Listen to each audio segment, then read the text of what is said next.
And we are set up and ready to go live with the 2021 Queer Liberation Seder. This is March 28th, 2021, and just waiting for guests to zoom in and join us.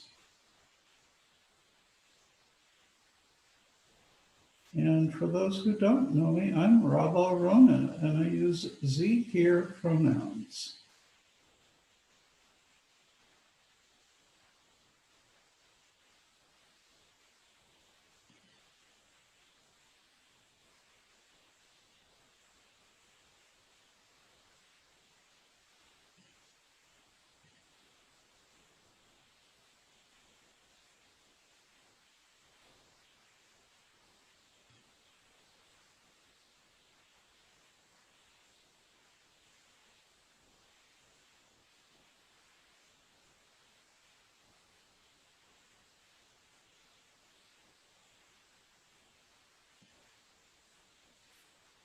Hi, Michelle Bracha Habaya. Welcome.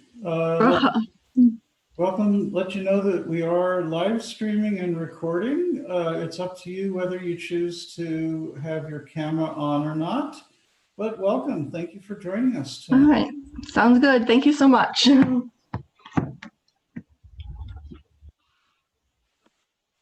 I take it you use Z here pronouns also? No, I keep forget. I use she, her right now. I'm not really sure. What I use with Z is Yiddish for she. I'm taking a Yiddish class and I keep forgetting to change it out when I'm not in class. So Okay. Because I use Z here. yeah.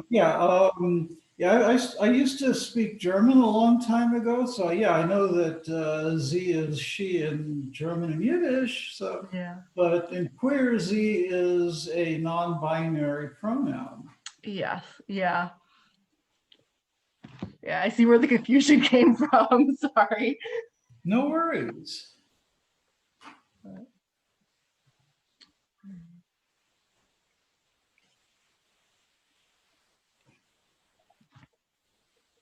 Ich habe viel Deutsch vergessen. Ich habe nicht Yiddish gesprochen. I've never Yeah. learned. My mother understood Yiddish. Her mother spoke Yiddish. The third generation assimilation. I never learned any. Yeah. Some of my some of my great grandparents spoke it, but they didn't teach their kids because they were like, oh, that's like old country stuff. Yeah, So exactly. okay, I will be right back. My hard-boiled eggs need to come out of the water. No worries.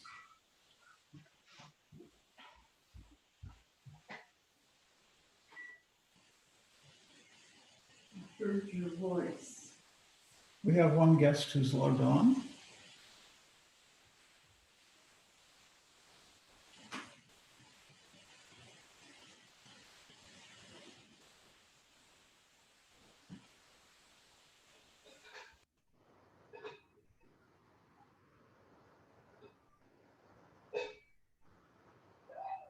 How excited you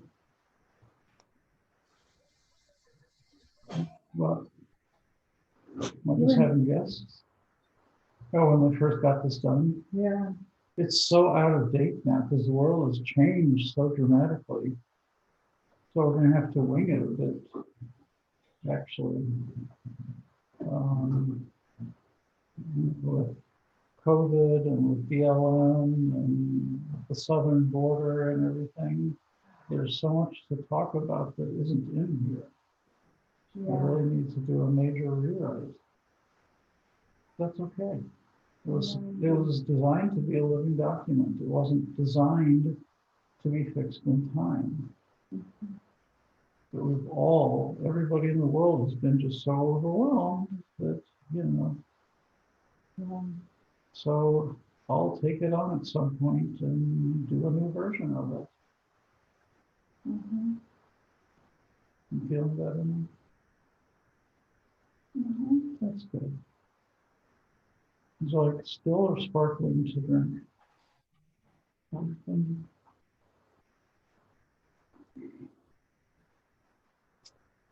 Oh, Hmm? What? I thought you meant champagne. No, just water. Just one.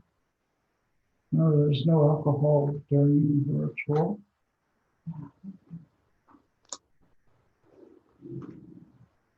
You said that. What's that? You said that. I did. The rabbi.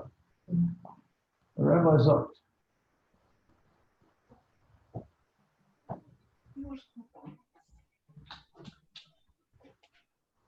Put a little lip color on because my lips don't show at all on the camera. And without lip color, you can't see my lips moving at all when it's talk. So it's very, to me, very distracting. So I always put a little lip color on when I do Zoom things. Oh,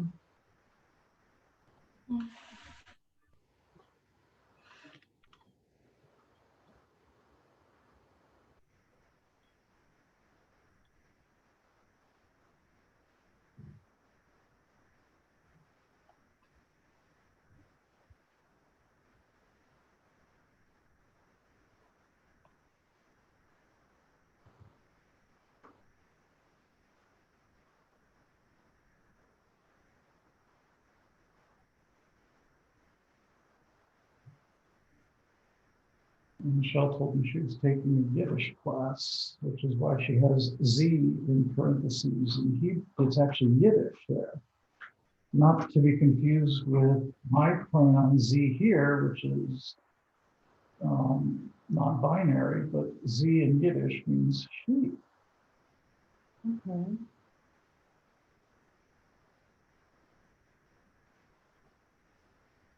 Interesting. Yeah, the Yiddish class is actually like led by it's led by and for queer people. So that's been really awesome. Oh, okay. So sitting with me is my partner of only 37 years, Susan. I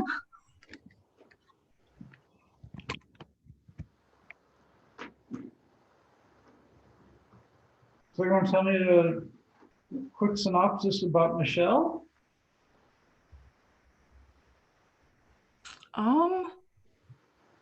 not sure what to say.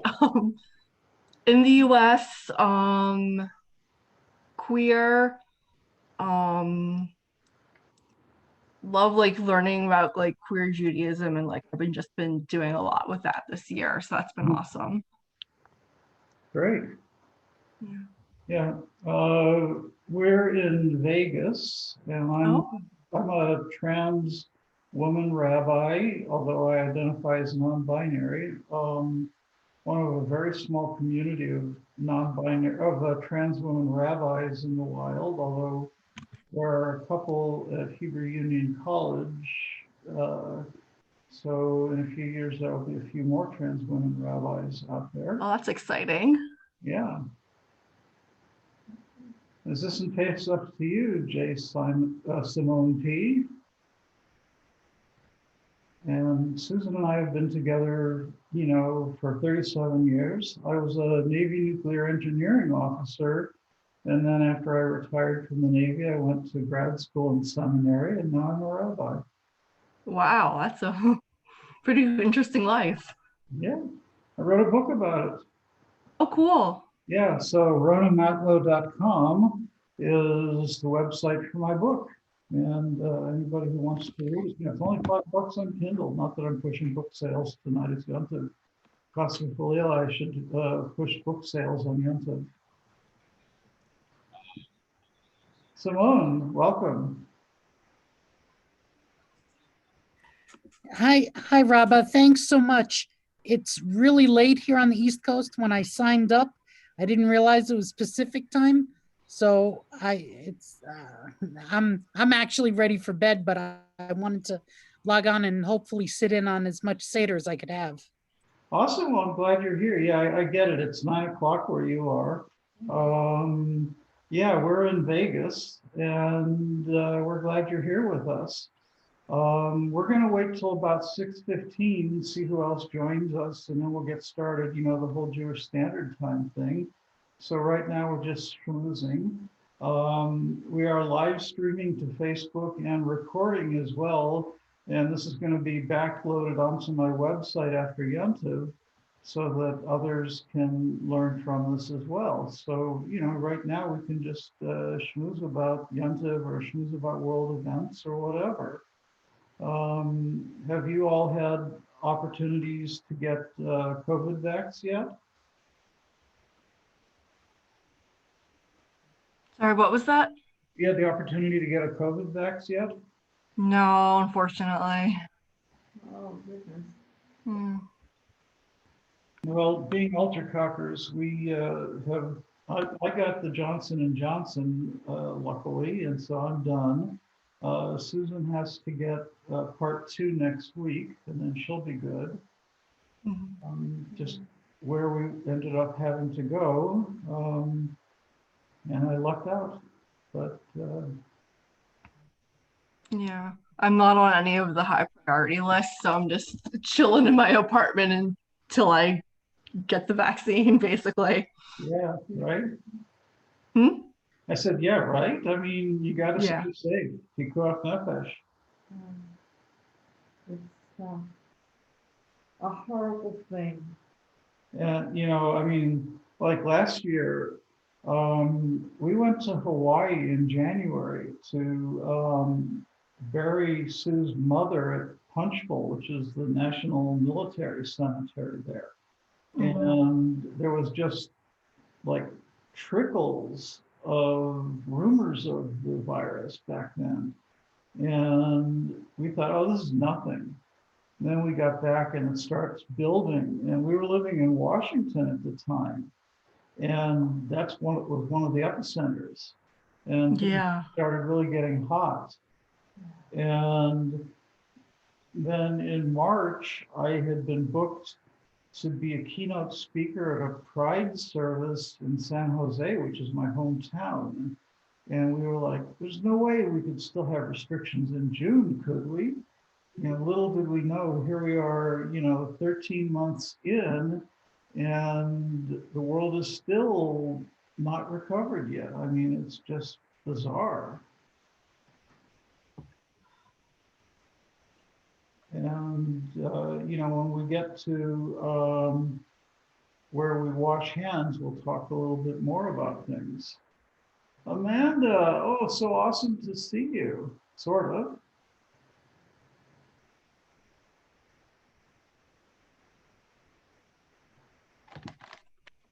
See a kitty cat picture there. Oh, kitty.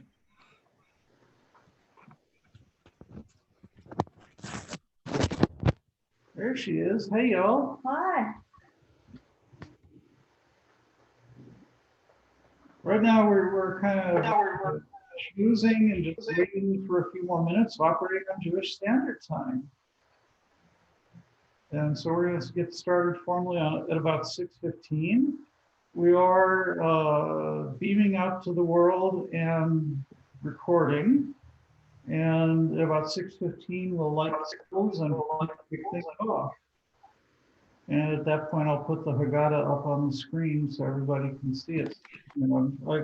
I imagine some people are very industrious and resourceful and have probably downloaded the Haggadah already, but not everybody has. And so we'll share it on the screen so everybody's on the same page, literally. Although I will also say that page is now, unfortunately, horribly outdated. When we wrote the Haggadah 2 years ago, it was designed to be a living document, but of course the world has changed dramatically, and all of us have been, like so overwhelmed that there hasn't really been a lot of work on the Haggadah. So we're going to kind of freeform it a little bit tonight. And one of the things that I encourage people is the rabbis taught that, in the traditional Haggadah, there's the 4 questions. And that's because people were too timid to ask things and to actually lead discussions off. But please, if you have something that's on your heart, pipe up and say it. If you have questions about things that are in the Haggadah or about real world events dealing with queer people or BIPOC people or Jewish people, and particularly with the oppression of same, feel free. Yeah, I got you, Simone. I totally understand. Please feel free to pipe in, say your piece, ask questions. We don't have to literally read word for word the Magid section. It's there to be read, but it's not pro forma. It's there as kind of a guideline or an outline, but this was 2 years ago outline. And the world is different now. So I encourage people to, say what's on your heart as we go through this.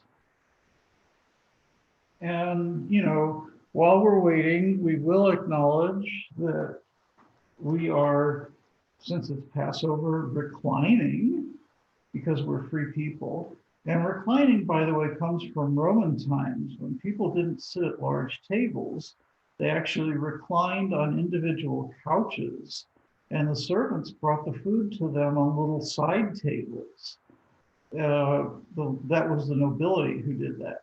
And so as free people and not as servants or oppressed people, we recline on Passover. So we acknowledge that we are reclining on indigenous lands in the Americas, and that the indigenous and First Nations people can't be free until we all work towards reclamation, restoration, and reparations, and that's as individuals and as nations, because they have all been irreparably harmed in so many ways we can't begin to recount them. So, and there are different ways that people can take individual actions. And of course, there are ways people can take actions through the government to work towards reparations. And hopefully, the Department of the Interior under President Biden will work towards righting some of the wrongs that have been done in previous administrations.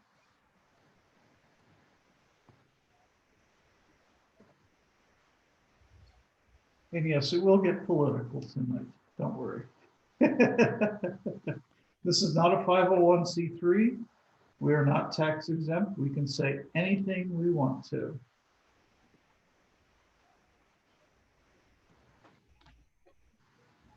So while we're waiting for some more people, let me go ahead and put up the Haggadah.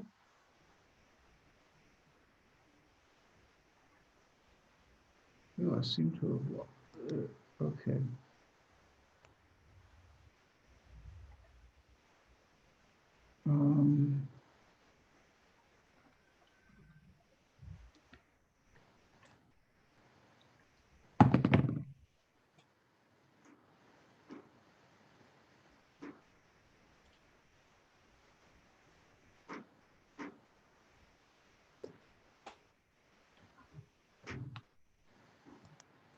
Here we go. Okay. So, there we go. Perfect. All right. So on page 3 of the Haggadah, we have a line from Psalm 133, which has been adapted. The line is written, says, Hine matohu manaim shevet achim gam yachad. Achim in Hebrew means brothers. I've adapted it to say kulanu biyachad, that all of us sit together. This way it's gender inclusive, and we'll sing this song together. Hine matovu manayim shevet achim gam yachad. Hine matovu manayim shevet achim כולם יחד. הנה מה טוב שבט אחים, שכולנו ביחד. ומנעים שכולנו ביחד. הנה מה טוב ומנעים שכולנו ביחד. הנה מה טוב ומנעים שכולנו ביחד. הנה מה טוב, הנה מה טוב. ידה דה דה דה דה דה. הנה מה טוב, הנה מה טוב. ידה דה דה דה דה דה. הנה מה טוב ומנעים שכולנו ביחד. And sorry about that. Old habits are hard to break. I started off singing the wrong verse.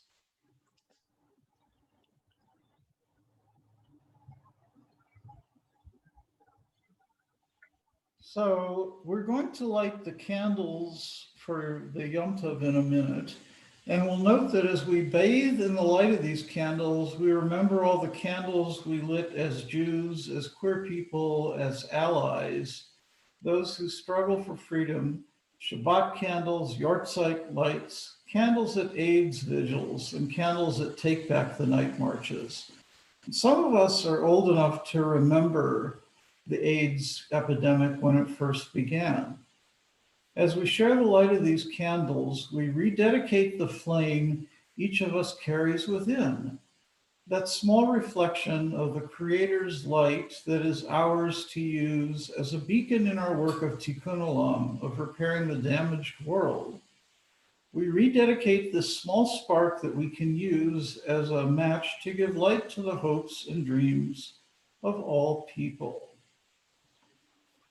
We're not going to light the Yom Tov candles. I'm going to move the camera over so that you can all see as I light.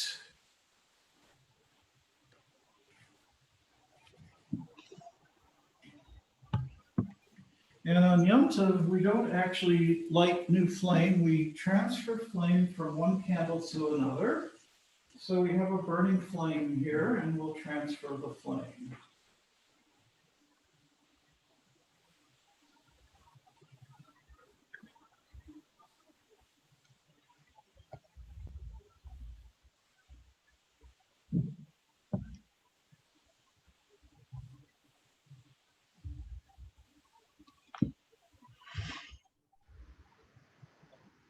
Ruach Shekhinah, Ruach Ha'olam, Shekidishatanu, B'mitzvoteha, B'tzivatanu, L'hadlik Ner Shel Yom Tov.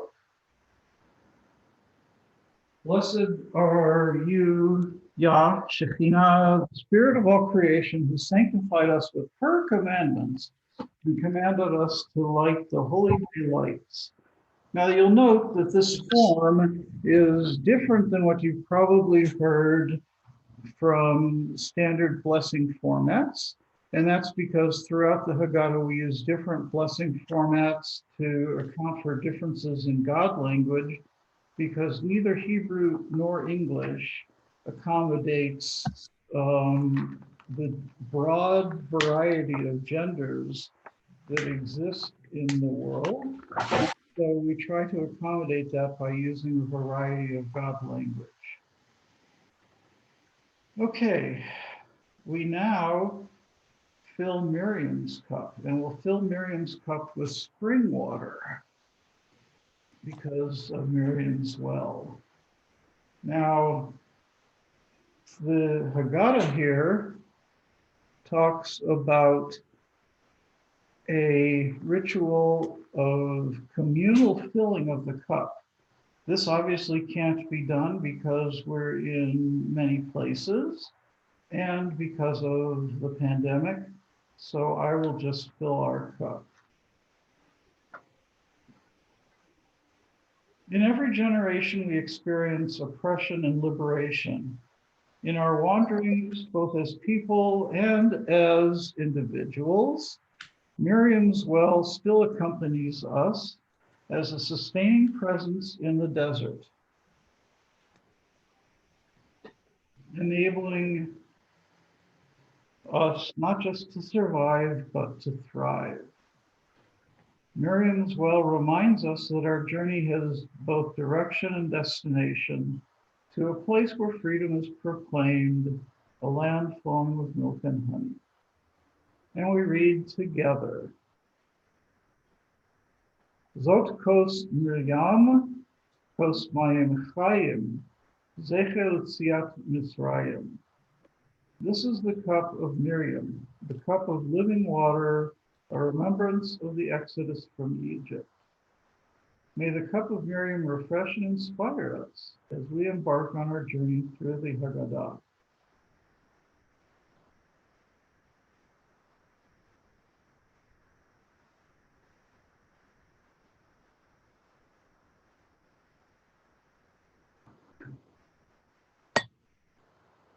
Michelle, would you like to read the next paragraph about Elijah? At Passover, we fill a cup with wine for Elijah and open the door to welcome them to our Seder. Elijah symbolizes our hope for the Messianic age when the world will be perfected and all people will live in harmony and peace. Thank you. Here's the Elijah's cup.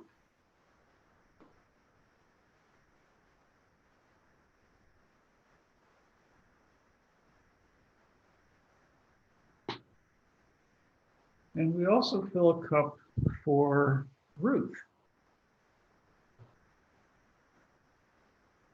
And I will note tonight we are not using wine, we're using grape juice. And the reason for that in the ritual is because there are many queers who are in recovery, and to ritualize intoxicants would put their recovery at jeopardy.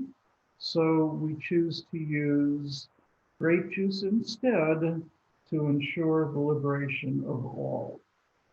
We also fill a cup of wine for Ruth, the first Jew by choice and great-grandparent of King David. We open to the door to signify our welcome to Ruth and all who follow in their footsteps, those who become part of our people, part of our communal diversity. As we rise and we face the symbolically opened door, we read together.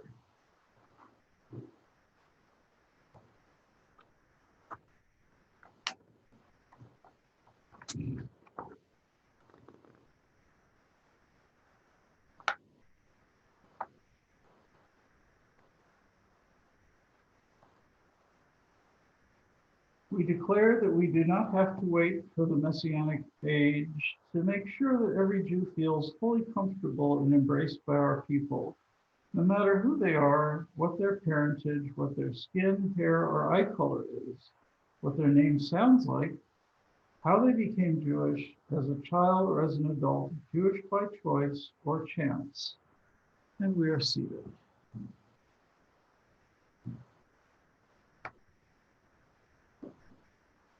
Seems like the printed version is different than the online version. Interesting. Okay. So apparently, I've had some differences. Okay.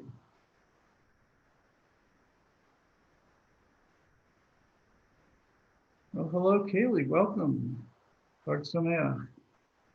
Hug Sameach. I'm sorry I'm a little bit late. Jewish Standard Time, it's fine. Exactly. I'm so thrilled to be here. Thank you for having me. You're welcome. I'm keeping the gallery view minimized so that the Haggadah is maximized so people can see it on the screen share.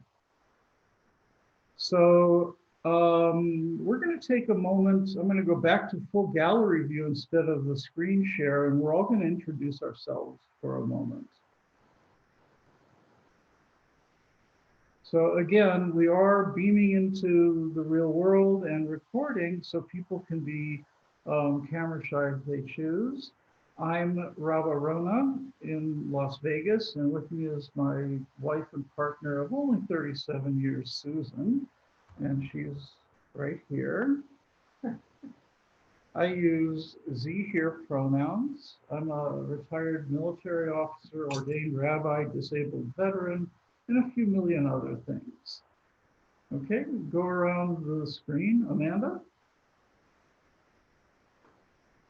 Hi, I'm from Washington, and I'm here with my little friend. And hi, thanks for inviting me. Glad to have you. Kaylee? Hi, I'm in Little Rock, Arkansas. I use she, they pronouns. I am intersex. I am a retired pastry chef, but I'm pursuing my degree in psychology. I hope to use that as a foundation to either continue my work with intersex individuals as well, or go into rabbinical school. I haven't quite decided yet. Okay, awesome. I actually have a connection with the community in Fayetteville, and we may have somebody from Fayetteville joining us a little later. Actually, the Northwest Arkansas community is my current temple. I Zoom in with them. I hope to move up there in the next year or so. Lovely.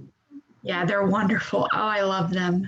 Yeah. Toby is who connected me with y'all. Okay, lovely. And I know somebody in North Little Rock also. So I know people everywhere. Michelle. Hi, I'm Michelle. I live in Pennsylvania. She, her pronouns. Um, Currently unemployed, so trying to like explore like Judaism and queerness and all that fun stuff. Well, I've literally written the book about Judaism and queerness. So happy to talk to you anytime. Okay, awesome. Simone, I know you're in Brooklyn. Welcome. Yeah, hi. Thanks so much for the welcome. Simone from Brooklyn, New York. She, her pronouns. This is just a wonderful, important thing to support. And I'm not going to get into my bona fides on a recorded meeting, but I belong here. That's awesome. Welcome. Okay, so we're going to go back to the Haggadah now.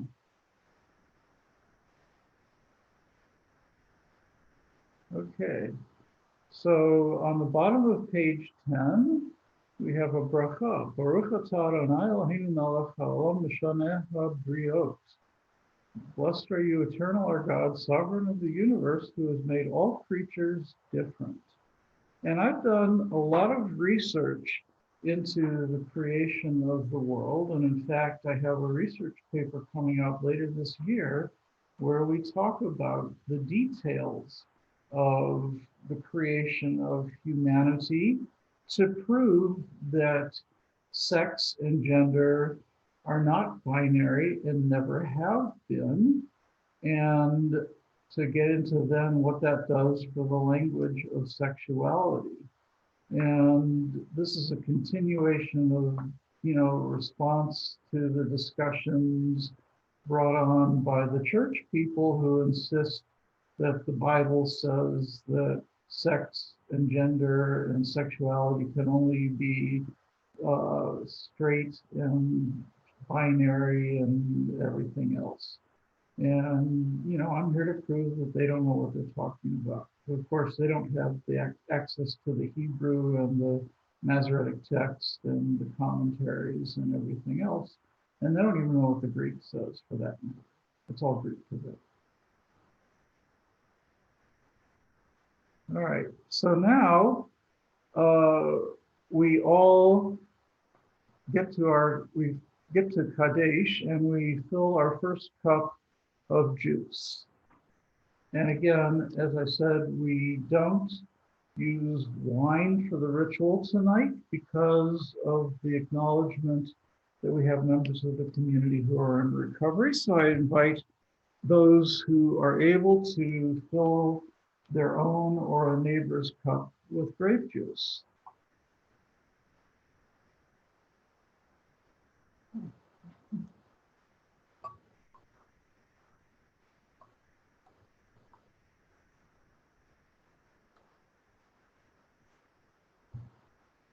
And I will ask if there's anyone who wants to who feels comfortable sharing a coming out story before we continue?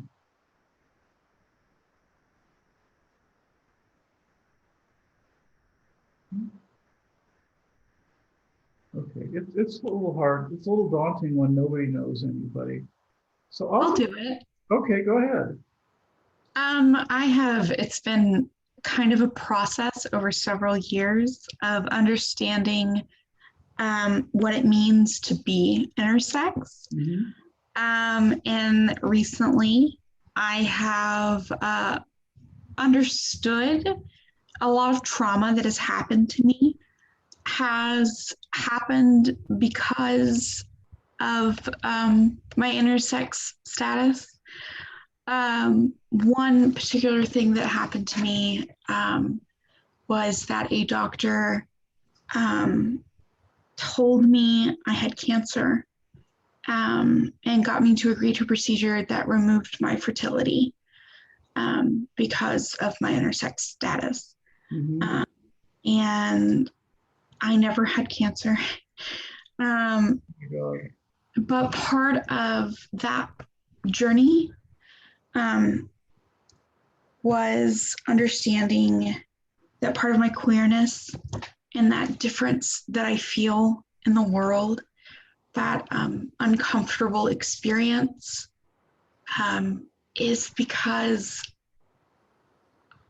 beyond not being non-binary, I am not just a woman. I am not just female. I am intersex. And recently I have brought that to my parents who are not Jewish. And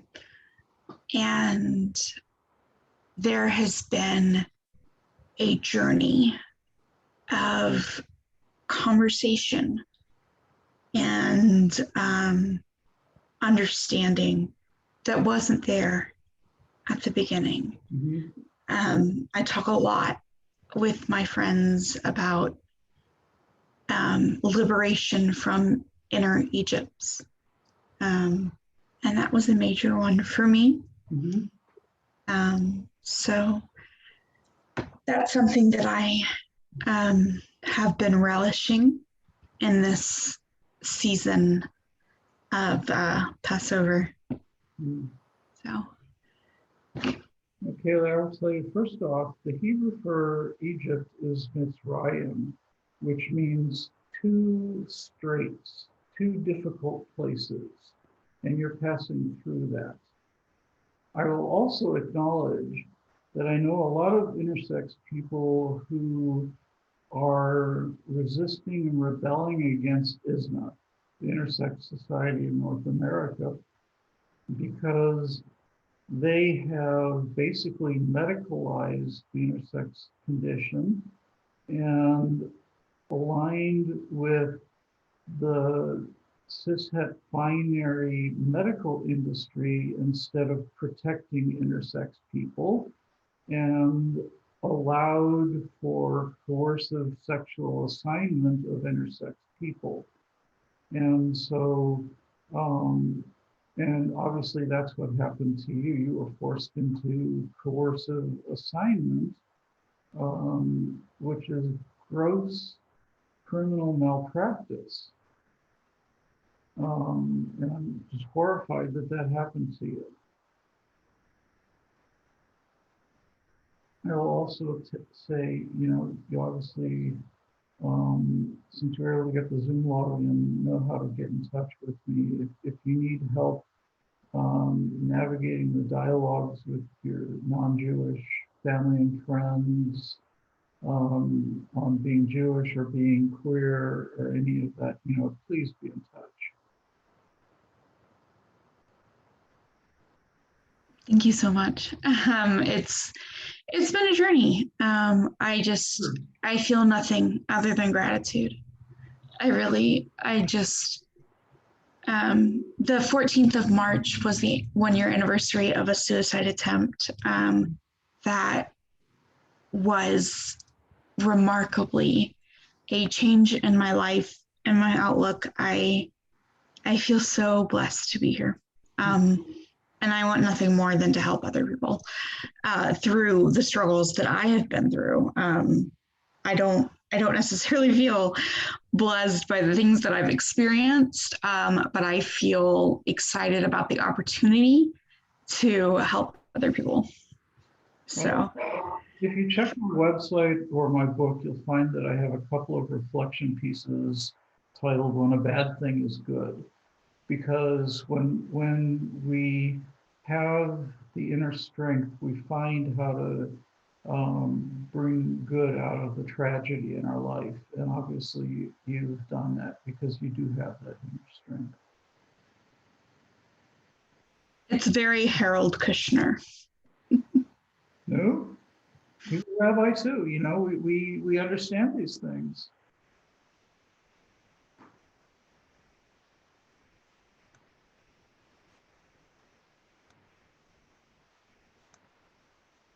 Okay. Well, thank you for sharing such a deep personal situation with us, Kaylee. So we now raise our cups and make kiddush over the first cup of juice. Baruch ya Shechina ruach ha'olamim boret pri hagafen. Blessed are you, Ya Shechina, the spirit of all creation, who created the fruit of the vine. And we drink.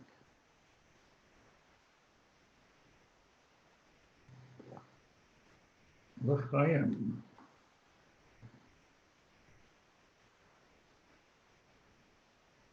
Baruch ya Eloheinu, ruach ha'olam, shechitanu v'kiyamatanu v'higyatanu lazman hazeh.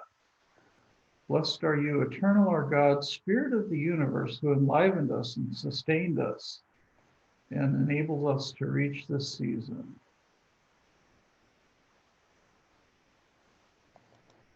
Okay, so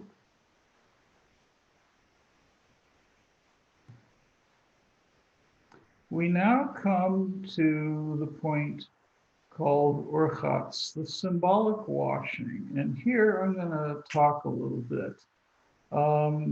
Before everybody got online, I mentioned a little bit that the Haggadah was kind of out of date.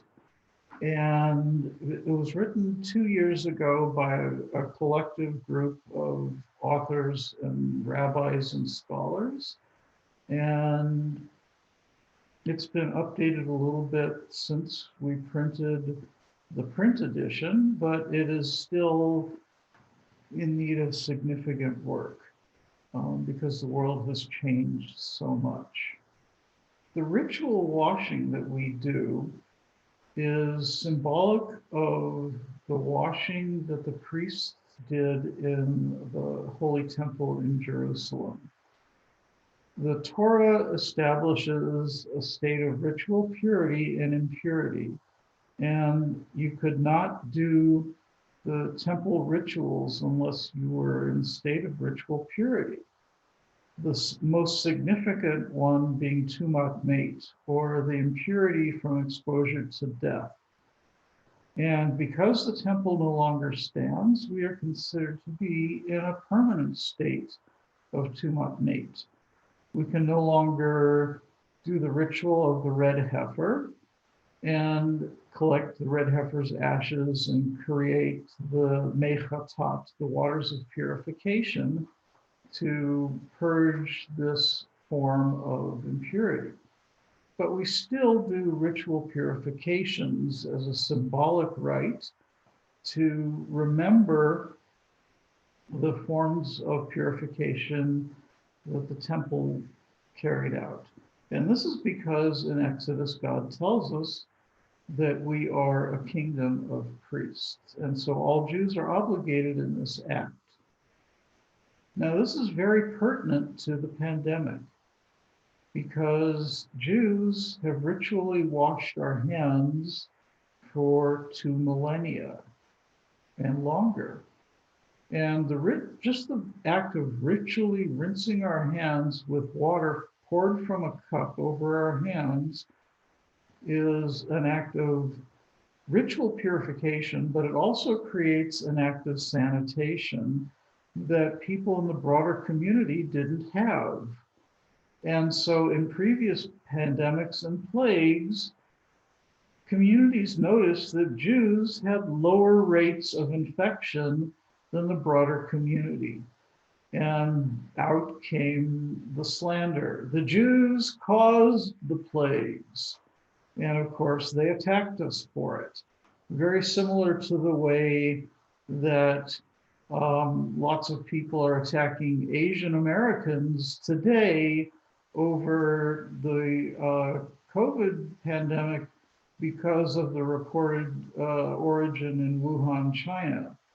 Now, there's lots of rumors going around, the Chinese intelligence community created the virus as a global domination attack and all kinds of other silly stuff. We don't know why the virus came to be the way it is, but here's a fact that most people don't realize. The common cold is a coronavirus. The SARS virus, the MERS virus that came out, 15, 20 years ago, those were coronaviruses also. COVID-19 just means it's the 19th version of a detected coronavirus. And as viruses are wont to do, this one has mutated as well. And so we have 3 or 4 different variants of this COVID virus out there. And there's lots of stupid people saying stupid things. It's a hoax, it's fake news, it doesn't exist. I have a friend who has lupus, whose endocrinologist told her not to get the vaccine because the whole thing was fake. Of course she needs the virus. She's immunocompromised. If she doesn't get the virus, she's gonna die. If she doesn't get the vaccine, she's gonna die if she gets exposed to the COVID virus. There's just so much stupid out there. But the fact is, we all know that proper hygiene is one of the paths to protecting ourselves from exposure to COVID. And even though ritual purity has nothing to do with hygiene, it has a collateral effect that it has brought hygiene. At this point, normally at the Seder, we would pass around a washing cup and a communal bowl and a communal towel, and everybody would wash from the same communal bowl, recycling the water and recycling the towel before we make the blessing over the vegetables. But we're not going to do that. Instead, I'll invite everybody to go to their sink and pour water from a cup over their hands to ritually purify their hands. And then we'll rejoin in just a few moments.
Okay, so at this point, we now do the karpas, the ritual of dipping the vegetable in salt water.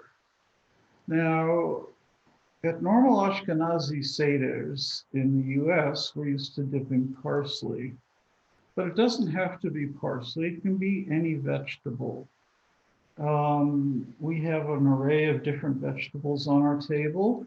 In Russia, they actually dip potatoes. And I think in Ireland they do too, because that's what they have that grows in the ground. But you can take any vegetable that grows in the ground and dip it in salt water, which is symbolic of the tears of queer people who have been oppressed throughout the generations in every land, and BIPOC people who have been oppressed everywhere, as well as the tears of the Israelites in Egypt. And we take our vegetable and we dip it in the salt water.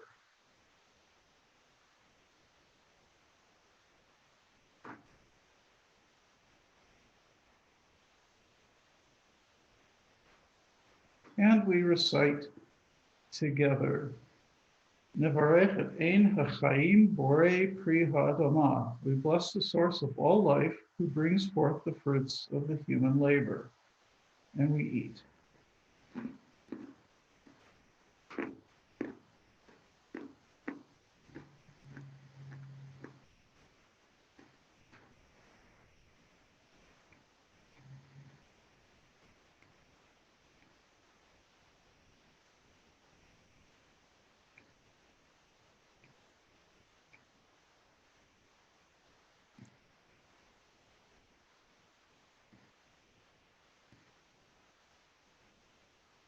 So we know that produce, that unless you grow your own produce in your garden, most produce that's bought, whether it's from a farm stand or at the grocery store, is grown through the back-breaking labor of itinerant farm workers. And they have a fragile status in this country. Those of us who've been around for a few minutes remember the protest by Cesar Chavez in California. Don't eat grapes, don't buy Gallo wine, things like that, because of the way the farm workers were treated in California. I remember in Washington, years worth of apple crops rotting on the trees because ICE was detaining all the itinerant farm workers, and the orchard owners couldn't get any crews to pick apples because white people were too haughty to go pick apples, and so the apples just rotted on the trees. I think, Amanda, you probably remember that as well. So, you know, the fact is that food prices in the US are artificially low because we pay farm workers nothing. And as a result, you know, we can go to Walmart and buy ridiculously priced food. But, you know, that doesn't make it fair, it doesn't make it right. And, you know, these people are subject to continuous abuse by their employers. Sometimes they're horribly enslaved. And then ICE comes around and raids them and sends them back to, puts them into the detention camps, which are run by for-profit companies. For instance, the camp in Tacoma. And then they send them back to places like Guatemala where they face the murder squads. And this is how we deal with the people that make our food. It's just an absolutely horrible thing. And this is the kind of issues that we take on as queer activists.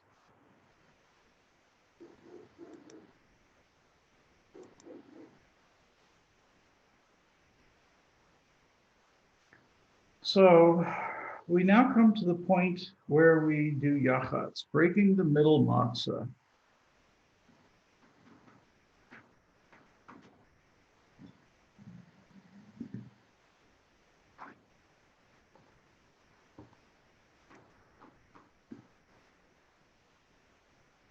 Now, normally in a conventional Seder with children and families and everything, the middle matzah, the afikomen taken from the middle matzah would be wrapped up and hidden somewhere.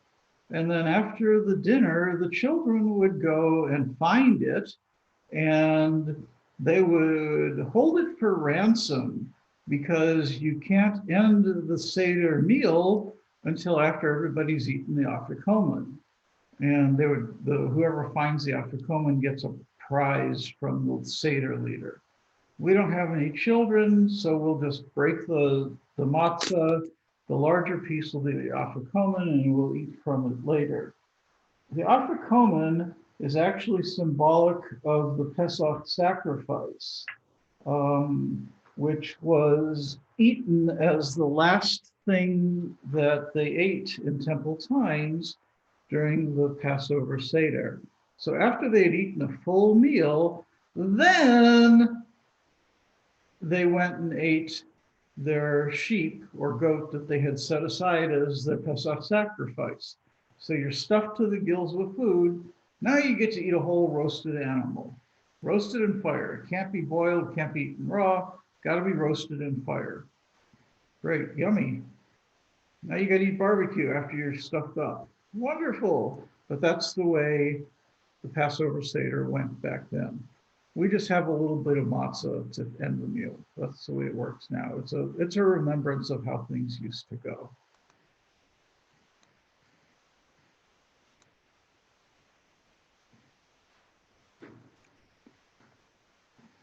So as I said earlier, the traditional Haggadah has a locked format that's actually written in Tractate Pesachim of the Talmud.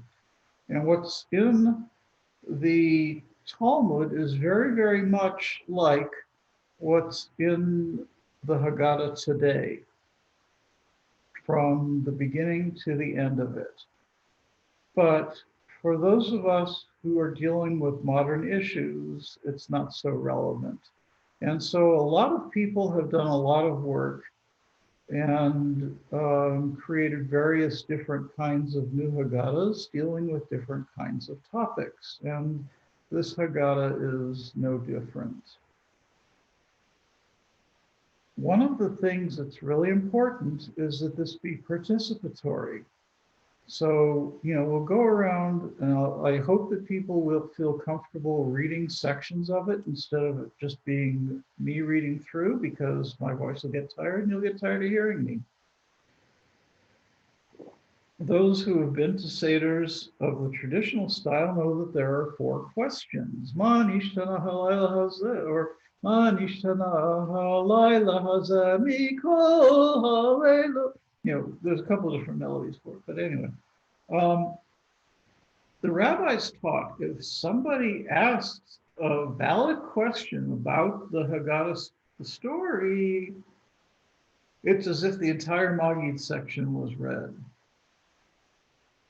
Now, that doesn't mean we're going to skip the whole Haggadah, but it does mean that we're going to have a great night if people ask questions.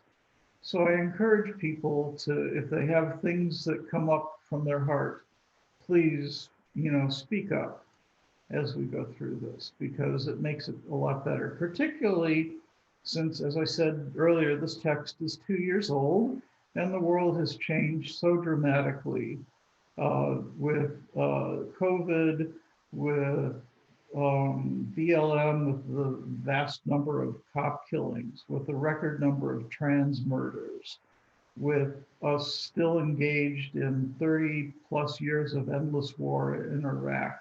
And I could go on and on and on and on with all the different kinds of travail in our world, but we all get the point.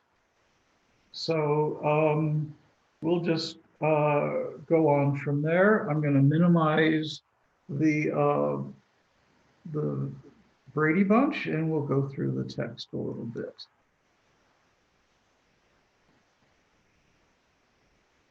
Now, when this was written, Chelsea Manning was locked up, but I think she's out again. But as I say, if people have questions, please fire it away.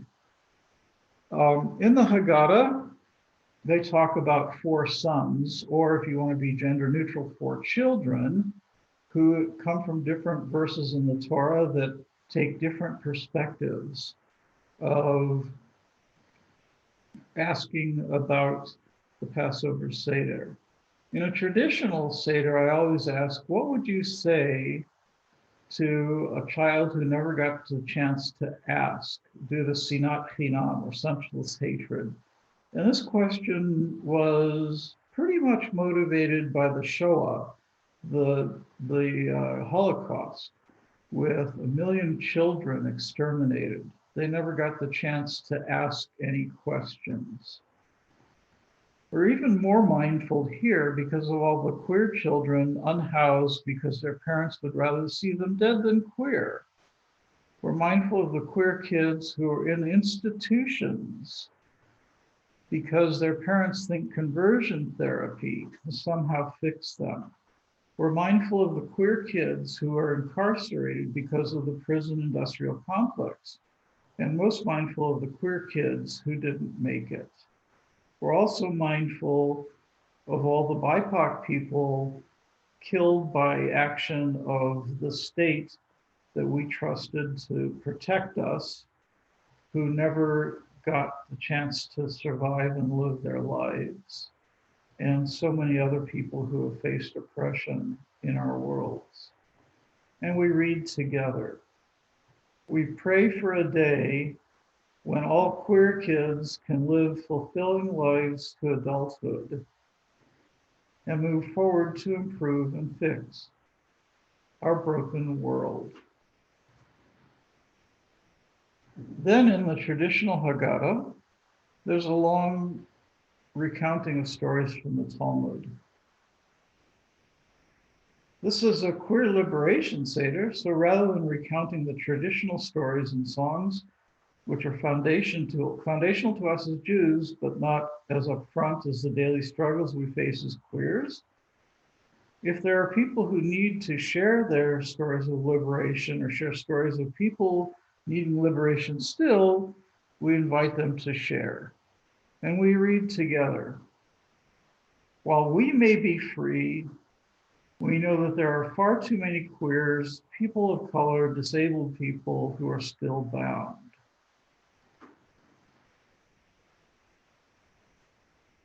In the morning blessings that Jews recite, we say that God is Matir Asurim, that God frees the bound, and that God is Zokef Kefufim, that God straightens the bent. Yet so many of us are still chained, and so many of us still struggle with our physical, emotional, and developmental struggles. And how many trans people out there are prevented from transitioning due to ignorance, hatred, transphobia, and religious intolerance? We also say in the morning blessings that God is Pokeach Ivrim, that God opens the eyes. We read together. We pray for the day when everyone's eyes are truly open. Then we may all be able to truly be free. Our Torah teaches us that we must love our neighbors as ourselves, and that we must not put stumbling blocks before the blind. Rashi, the ultimate commentator, teaches that this means we must not give bad advice. We pray for the day when all Jews follow these teachings. Every other religion has these teachings too. We pray for the day when all people follow these teachings and no longer literally put stumbling blocks in front of the blind and are truly accessible to all. We raise the matzah and recite together. This is the bread of affliction that our ancestors ate in Egypt. Let all who are hungry come and eat. Let all who are needy come join us in our liberation Seder. Now we are bound by hate. Next year, maybe we free. Now we are here. Next year, may we live in any place we choose, free to live as we please, free to use public facilities without fear of harassment or arrest or humiliation.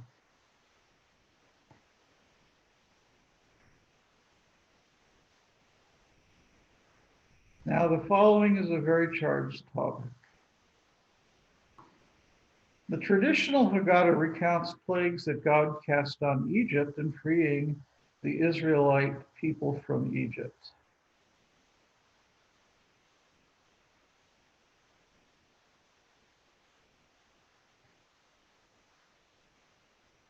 We are mindful of that, but at the same time, we are mindful that our planet is dying due to climate change, due to the irresponsible actions of people, especially the fossil fuel industry and leaders who will not listen to their constituents and youth demanding action. We are mindful of the extractive and exploitive policies of Western imperial countries that leave a legacy of poverty and continue to instigate instability to this day, and the intense suffering of people in third world countries due to corrupt leadership. We are mindful of the suffering of Palestinians. No matter what one's feelings are of the existence of the state of Israel, the reality is that Israel, along with Egypt, Jordan, Syria, and Lebanon, are grossly abusing the Palestinian people, using them as political pawns. Just as the political situation in the United States is fraught with risk for queer people, people of color, immigrants, disabled people, so is the situation in Israel. And here I'll note that there is extensive racism in Israel, and it is out of control. When Susan and I were in Israel in 2005, we were in Netivot, which is Philadelphia's sister city, and we visited the Ethiopian Cultural Center, which they are so very proud of. It's an intake center where immigrants from Ethiopia, Operation Moses, Operation Solomon, get settled to become acclimated before they are allowed to settle into various places in Israel. Well, we met a family there who had immigrated to Israel from Chicago. And they were put into the Ethiopian Ethiopian Cultural Center in Netivot. Why? Because they were Black. They didn't speak Amharic, so they couldn't communicate with the Ethiopians. Nobody spoke Hebrew there yet. They hadn't been to Ulpan yet, so none of them could communicate, because you had a family of English speakers and you had, dozens of families speaking Amharic. And so they had nothing in common except their skin color. It was just pure ignorance and racism, because Israel is run by Ashkenazi Jews who can't handle the idea of Jews of color, even though Israel has a huge number of Sephardi Jews who are Jews of color. It's ridiculous. And then, of course, come along the Abu Udaya in Uganda. They have always been Jewish. They were confirmed in their Judaism, although officially it was called a conversion, by conservative rabbis. Well, that wasn't good enough for the Orthodox Rabbanut, because they were conservative rabbis, not Orthodox. And so they weren't allowed to immigrate to Israel, even though the right of return says that anybody, even with a Reform conversion, can immigrate to Israel. But because the Rabbanut is out of control. Kaylee, you're muted. I can't hear what you're saying. It's probably for the best that you can't hear what I'm saying. I'm having opinions. Okay. Well, it just makes me so crazy when I hear these kinds of things. It just makes me so angry. It took me nearly 12 years to finish my conversion. I mean, it was such a tremendous journey, and it was absolutely worthwhile. But nothing hurts more than when someone tells me that I'm not legitimately Jewish. And I'm a gentle person, but that really stirs anger in me. Mm-hmm.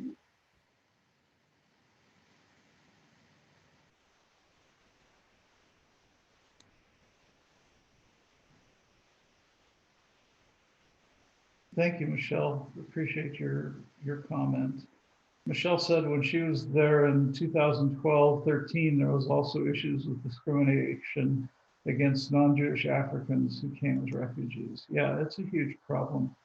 Even though I'm a rabbi, I have written very publicly many times about the Rabbanut, the official sanctioned Orthodox rabbinate in Israel.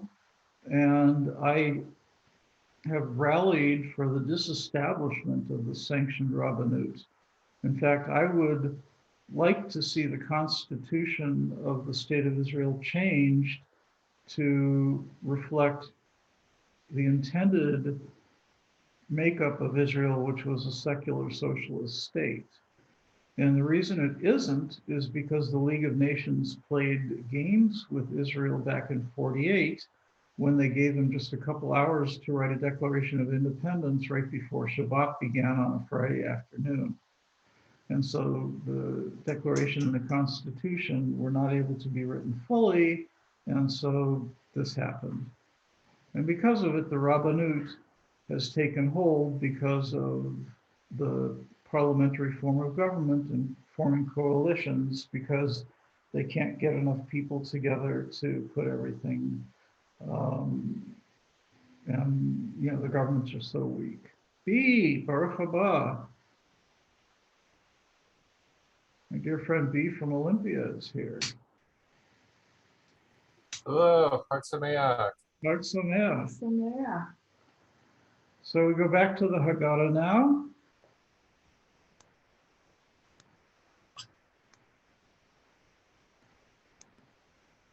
Enough preaching. We pray for a time when all those in all lands can live freely as their true authentic selves, without fear that their own governments may be their worst enemies. And we read together, we cannot truly be liberated while so many are suffering in the world. We cannot be truly liberated while our planet is dying. We pray for the day when wise political leadership rises to power so we can improve the political, socioeconomic, environmental conditions of the planet. And we read the 10 plagues adapted from the Supreme Court Seder, updated by my friend Rabbi Deb Kolodny. And we remember that until all of us are truly free, none of us are. We'll spill a drop of wine or dip our finger in the wine and drip onto the plate. If you're doing it that way, remember not to lick your finger, but rather wipe it off onto your napkin afterwards. Oh, we forgot them. Yeah. Dom, women arrested for wearing men's pants. Sfardea, men arrested for dancing together. Keening, being blackmailed. Arov, being hounded by the FBI, ICE, or other homeland agencies. Dever, losing one's job. Shechin, losing custody of one's children. Barad, being treated as dead by one's family. Arba, being subject to electric shock aversion therapy. Koshech, being denied the right to adopt or use IVF. Makat Bechorod, being treated as a pariah for having AIDS. Okay, I need to rest my voice for a bit. Can I get somebody, B, could I get you to read Translo Dainu, please? Sorry, my throat's a little sore also. Okay, does anybody have vocal strength to read for a minute?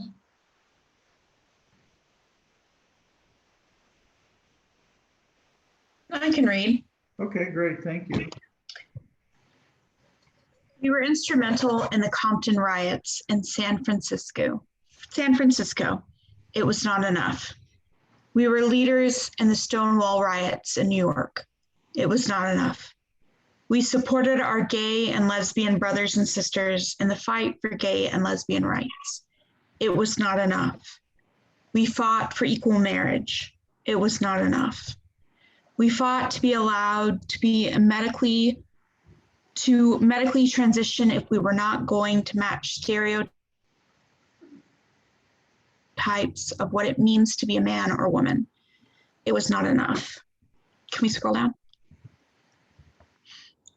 We fought to be allowed to remain married through our transition and not be forced to get a divorce. It was not enough.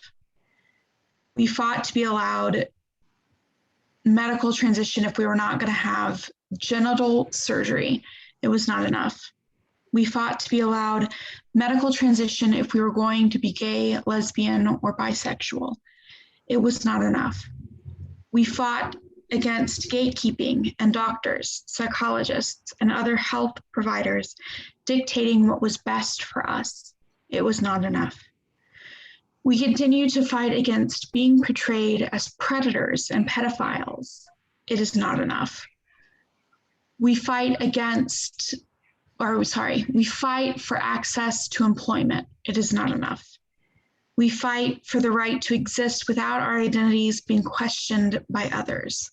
It is not enough. We fight for the right of trans children and youth to be able to be themselves without being punished and bullied. It is not enough. We fight for an end to the violence faced daily by trans people, particularly trans women of color. It is not enough. We fight for representation and say in our own healthcare and educating health providers. It is not enough. We fight for an end to harassment of trans people by police, particularly trans women who engage in sex work and trans women of color. It is not enough. We fight for our voices to be heard when we express our needs and not have cisgender people tell us what we need. It is not enough. We fight for adequate mental health care and supports to help those who may feel the need to self-harm or take their own lives. It is not enough. We fight for our voices to be heard in the LGBT community and not to be drowned out by the voices of gay and lesbian cis people. It is not enough. We fight for a day when people of all genders will be accepted, included, and affirmed as who they are and have access to the supports they need to be their true selves. Then it will be enough. Thank you, Kaylee. So I imagine not everybody here even knows about the Compton riots in San Francisco. They happened at Compton's cafeteria, and it was started by drag queens of color after being tired of harassment and oppression from San Francisco PD. The entire history of it has been erased. We don't know any of the names of the people who were involved. Trans historian Susan Stryker at University of Arizona made a movie about the Compton riots, but she was unable to locate the names of any of the heroes of the Compton riots. We just know that it happened because it's recorded in the news and in archives. But unlike the Stonewall riots, where we know the names of the people who started the things off, and by the way, it's nothing like what Hollywood portrayed it. Compton's, the heroes are completely erased because they were Black women, trans Black women. And so history just completely erased them. But, you know, most people don't even know that Compton's happened. So I just wanted to put that out.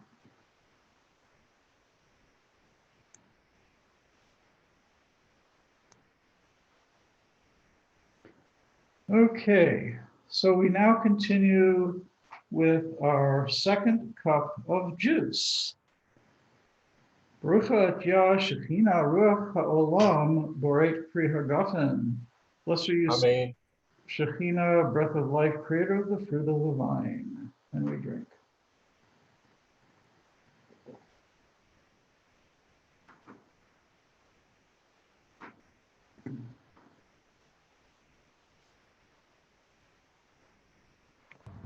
I'm going to show our Seder plate for a minute.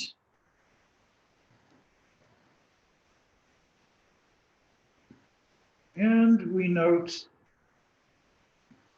it's actually a mineola that we have on our Seder plate, but because that's the citrus that we have in the house right now. But talk about the history of the orange on the Seder plate. So there was a time in feminist history where they were putting stale bread crusts on the Seder plate to protest the treatment of women by the Orthodox institutions. And Professor Susanna Heschel, daughter of Rabbi Abraham Joshua Heschel of the Jewish Theological Seminary, one of the great thinkers in the 60s. And Rabbi Heschel was the grandson of Rabbi Abraham Yoshua Heschel back in the Old Country. He was a disciple of the Baal Shem Tov, the founder of Hasidus, by the way. So Professor Susanna Heschel, who is queer, said, we got to stop this business of the bread crust because that's hummus. And the minute you put the bread crust on the Seder plate, you traced the entire Pesach. So instead, she instituted the orange and said that when queer people are fully welcomed, we won't need to have an orange on the Seder plate anymore. And I will tell you that the senior rabbi at the synagogue that I go to, who has no queer people in his family, still uses an orange on his Seder plate because he is progressive and he understands the need to be a strong ally. And until we moved to Vegas, he had actually never met a trans person before, let alone a trans rabbi. So he's kind of tickled to have me in his community. But anyway, that's why we have the orange on the Seder plate. And in his sermon on Saturday, the rabbi talked about various other customs of additions that have been put on the Seder plate over the years, like cocoa beans and coffee beans to protest the plight of the farm workers in South America, or cashews to have solidarity with our military personnel stuck in the endless war in the Middle East, or tomatoes to have solidarity with the farm workers in Florida, and on and on and on it goes. There's endless kinds of symbolism that you can add to the traditional symbols. And it just gets really complicated. We're just sticking with the orange as the only addition. I will note that our Seder plate has a roasted beet, a root vegetable, as opposed to a shank bone, which is the traditional symbol of the Passover sacrifice, because we don't use meat on our Seder plate. We keep it vegetarian. Not vegan, because we do have the egg, and we'll talk about the egg during the meal, but we don't put the lamb bone on there. We just use a roasted root vegetable in place of it. Okay. See, Amanda, you've rubbed off on us a little bit.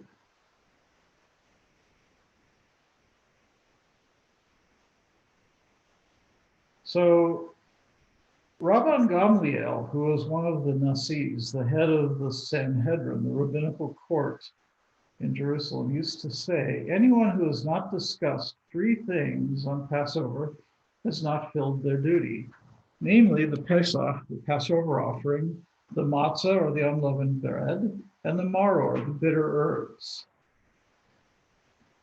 Why did our ancestors eat the Pesach offering during the period of the temple? Because the Holy Blessing One passed over the houses of our ancestors in Egypt, as it is written, you shall say, it is the Pesach offering for Adonai, who passed over the houses of the Israelites when God smote the Egyptians and spared our houses. And the people knelt and bowed down. We still struggle to find the loving protection for all queer folks. We pray that violence, inequality, and depression pass over our houses and hearts. We pray this may come about without the spilling of blood. Why do we eat this matzah? It is because the Supreme Being, the Holy One, revealed herself to our ancestors and redeemed them before their dough had time to ferment, as it is written. They baked the dough which they had brought out of Egypt into unleavened cakes, for they were driven out of Egypt and could not delay, nor had they prepared any provision for their journey. We know that coming out from under oppression is both liberating and terrifying. We pray for sustenance and protection on our journeys. Why do we eat the bitter herbs? It's because the Egyptians embittered the lives of our ancestors in Egypt, as it is written. They made life bitter for them with hard labor, with clay and bricks, and with all kinds of labor in the field. We know that some in this world want to break our backs to humiliate and ultimately destroy us. Our ancestors' endurance inspires us to continue to struggle for a day when bitterness is replaced with sweetness and joy for all. In our own times, we face our own struggles, our own Mitzrayim. We are all humiliated, and so the matzah, the bread of affliction, is fitting. We are embittered, and so the bitter herb is fitting. We do not do temple sacrificial rites in our time, but we do acknowledge that far too many queers, especially queer trans women of color, are sacrificed to sinat chinam, to senseless hatred. We now renew our obligation to tell of our liberation every year and in every generation. In every generation, it is each person's duty to regard themselves as though they had come out of Egypt, as it is written. You shall tell your child on that day, this is on account of what the Lord did for me when I came out of Egypt. It was not only our ancestors whom the Holy One redeemed from slavery, we too were redeemed with them, as it is written. God took us out from there so that God might take us to the land which God swore to our ancestors.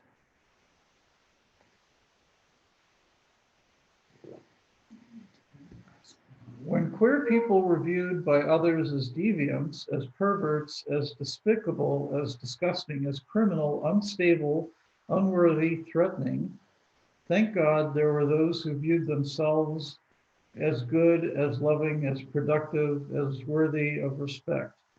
It was not only they who in their minds escaped Egypt, but they led the way for us as well.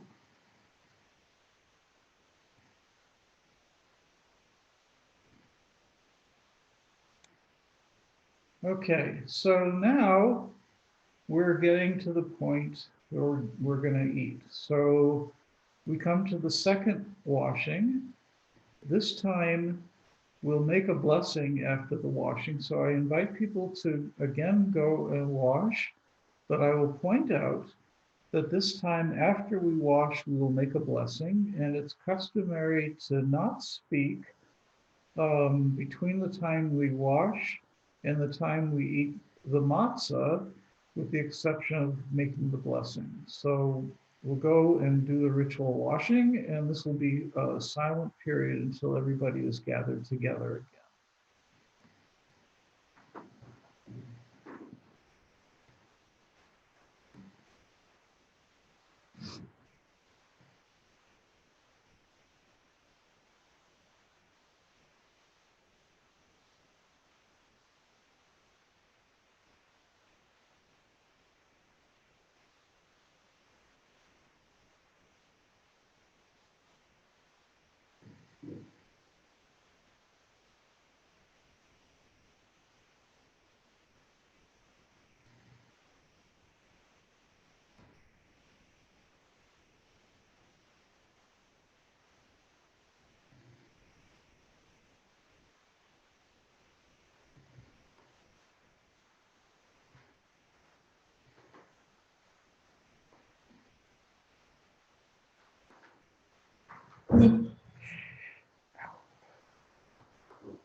Baruch atah Adonai Eloheinu melech haolam asher kiddushanu b'mitzvotav v'tzivanu al netilat yadayim. Amen.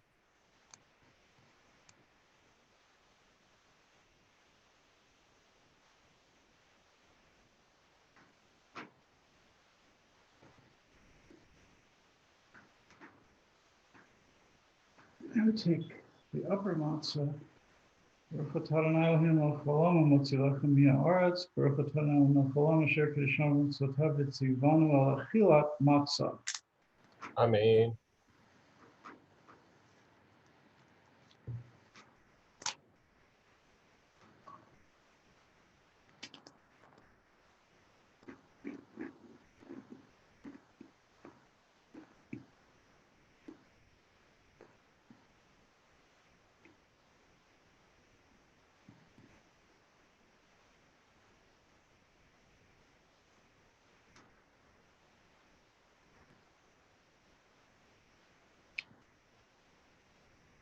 And as you all enjoy your matzah, you can see the English translations of the two blessings there.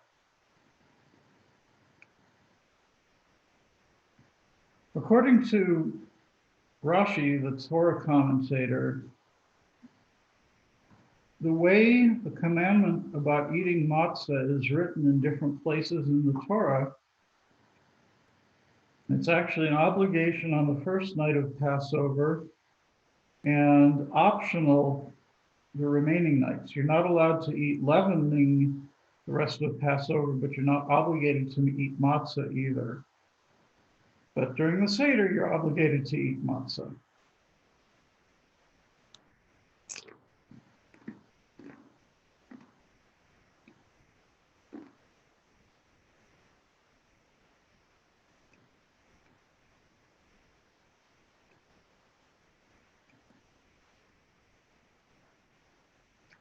May I have a volunteer to read this paragraph, please?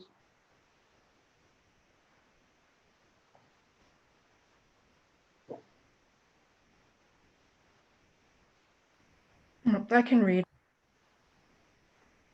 Maror, the bitter herb. Just as the Israelites' lives were embittered in Egypt, our lives as queer people have been embittered throughout the ages. We eat the bitter herb to remind us of this travail. We add the charoset, which is symbolic of the mortar used in bricks in Egypt, and of the backbreaking labor so many disadvantaged people among us must do just to survive. Yet we know there is some sweetness in our lives too. Thus the charoset is made with honey and wine or grape juice to give it sweetness in order to celebrate our relative freedom today in the land where we recline. Be right back.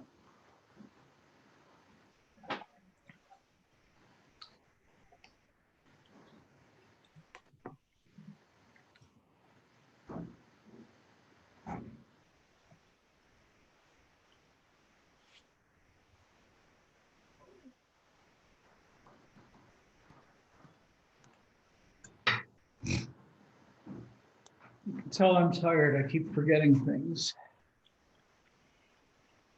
So we take a piece of maror, the bitter herb, and we dip it in the charoset.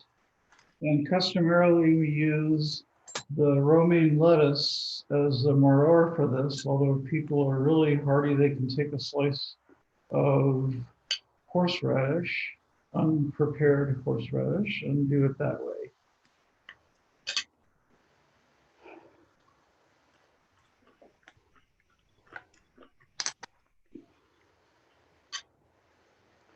And we say Nevarech et ein hachayim asher kirishtanu b'mitzvah v'tzivatanu al achilat maror. We bless the source of all life who has sanctified us with her commandments and commanded us concerning eating of the bitter herbs.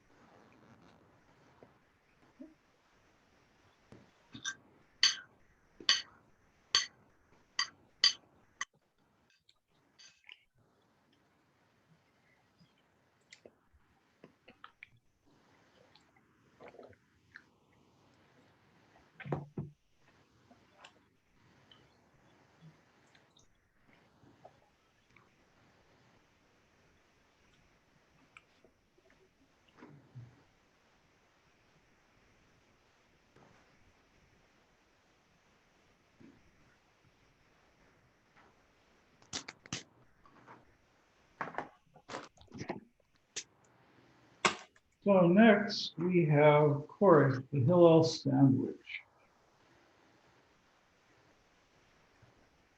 And Hillel, in recognition of the three things that Rabban Gamliel talked about, would eat the matzah, the maror, and the Pesach together.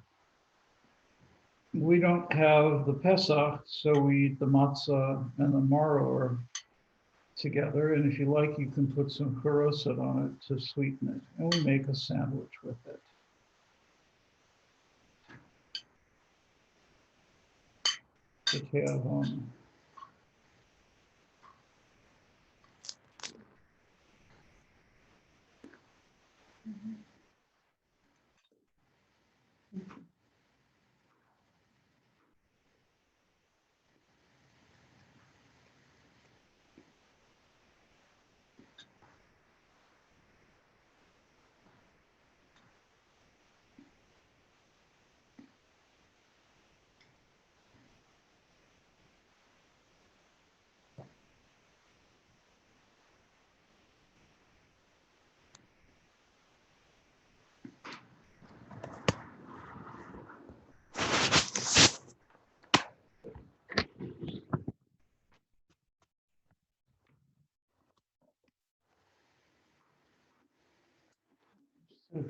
I can't set it home, because if I move, it wouldn't have broken this one would have. I don't know what you're saying. If I'd have moved down, it would have knocked one of them off. If it had been the green one, it wouldn't have happened.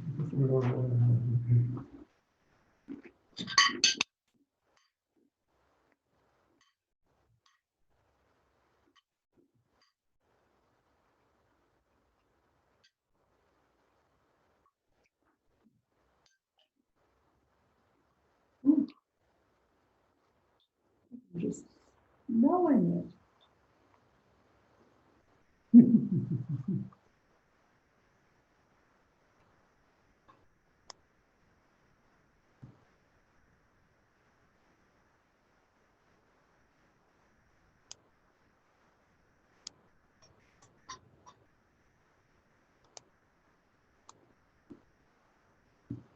So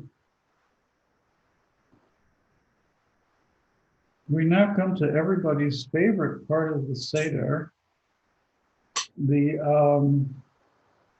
Shulchan Aruch, or the dinner. And I know those of you in the East have probably eaten already, maybe even some of you in the West, but we're going to have our dinner now. But everybody should unmute and don't be afraid to talk, because this is social time. And, you know, during the Seder dinner part, the dinner part of the Seder, everybody always schmoozes. So please schmooze. I'm surprised we don't have more people on the line because, you know, a lot of people said they were coming, but I guess people just got busy or decided not to come or whatever. I think anybody from my community that said they were coming, we had our Seder like exactly before this one. and we were all very tipsy. So they might have just gone and gotten cozy and gone to sleep. Yeah, I know Rachel. That's valid.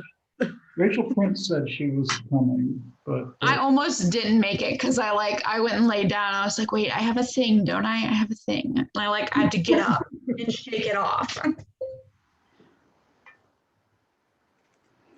well,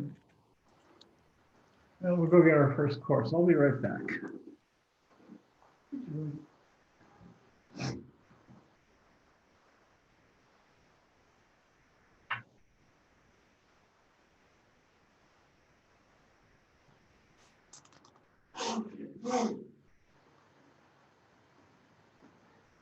Mom.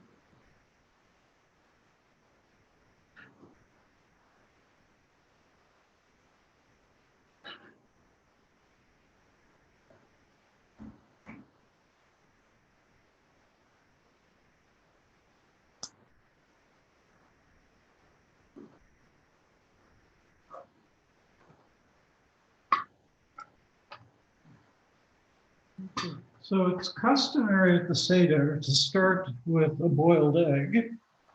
On Tisha B'Av and at meals after funerals, we start with a boiled egg because it's a round food and it symbolizes the cycle of life. And so the same thing goes here at the Seder, that we start with a boiled egg, dipped in some salt water, representing the tears of those who've been at us. My family has this game that we play with the boiled eggs every Passover. And I met a couple people who have done it also, but it's not super common from what I can tell.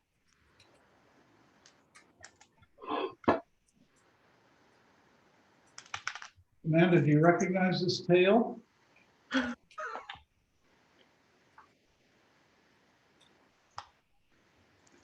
Joey says hi.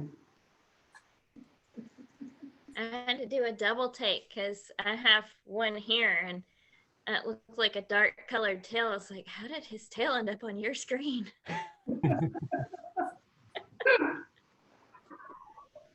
Are you a little bit tipsy still?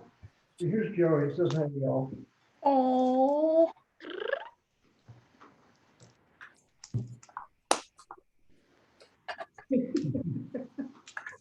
That's your favorite doctor, Joey. That's why he's here. He heard you and missed you. Actually, I'm going to take this opportunity to run. I have a midterm due at midnight. I'm almost done with it, but I want to make sure I get it in. No, you better, yeah. Good luck. I'm so delighted to meet all of you. Please reach out, add me on Facebook or whatever. I'm so happy to meet you guys. This was fantastic. Yeah, Thanks, Amanda. Bravo Nice to meet Rona you. on Facebook, Twitter, and Insta.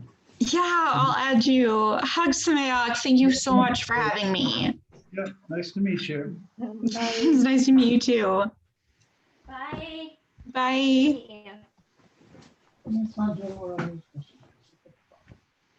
I hope it's not inappropriate to eat the orange that's on the plate. The symbolism, the Actually, Susanna Heschel, symbolic orange. she ate the orange and spat out the seeds. So during the Seder, so go for it. You made me want an orange so bad.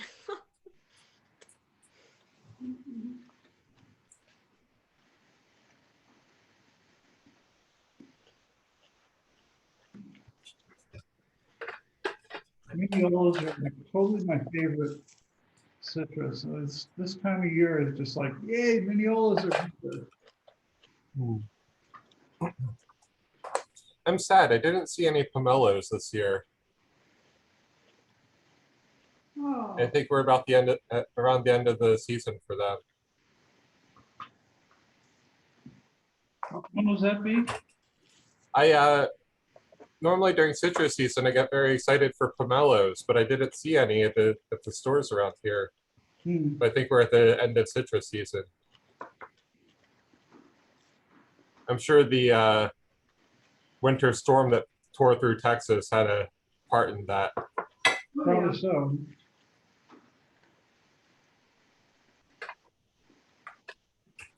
They'll probably say it was because of COVID. Especially if it was at Fred's, they blame everything on COVID. Mm. The Kroger stores, they don't know how to manage their inventory, so they say it's because of COVID.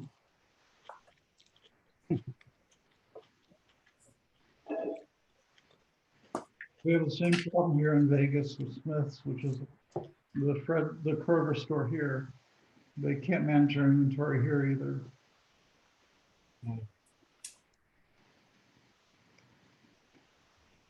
I got volunteered at the local kabad. Rabbi Yosef is out of town for the holiday. Was visiting Rivki's family in North Carolina. So Taylor and I got recruited to hand out these Seder to-go boxes. And people spent so much money on these boxes, and half of them just never showed up to pick up. It's amazing. And it was, it was supposed to be picked up on Thursday, but on Friday, I said, I can come back on Friday and hand out the rest. Even still, there are about 10 that were not picked up. And Shabbos was coming, so I just left them outside and hope for the best. What can you say? Yeah. Yeah.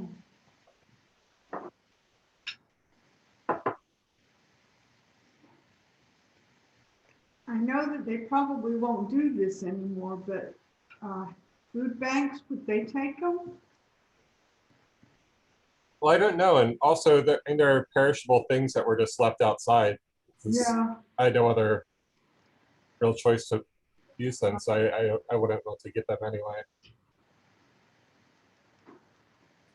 By the time the rabbi is back at the shul, it'll be Tuesday, so they'll hopefully be gone by then. Yeah. So no Seder and no services, huh? Yeah. That's unfortunate. Well, I had a small Seder here, had two isolated friends who live far from family, so I had them by for Seder here. I made my Passover brisket, which was a hit, as always. Mm-hmm. Put the brisket, horseradish, parsley, half a bottle of wine, all in the slow cooker, a few other bits of seasoning and so forth, a little bit of onion. Just let it run for about 30 hours. Whoa. Just cook it on low, and it was perfect. Was that a Trader Joe's brisket or a affordable kosher? It was Trader Joe's. Uh-huh.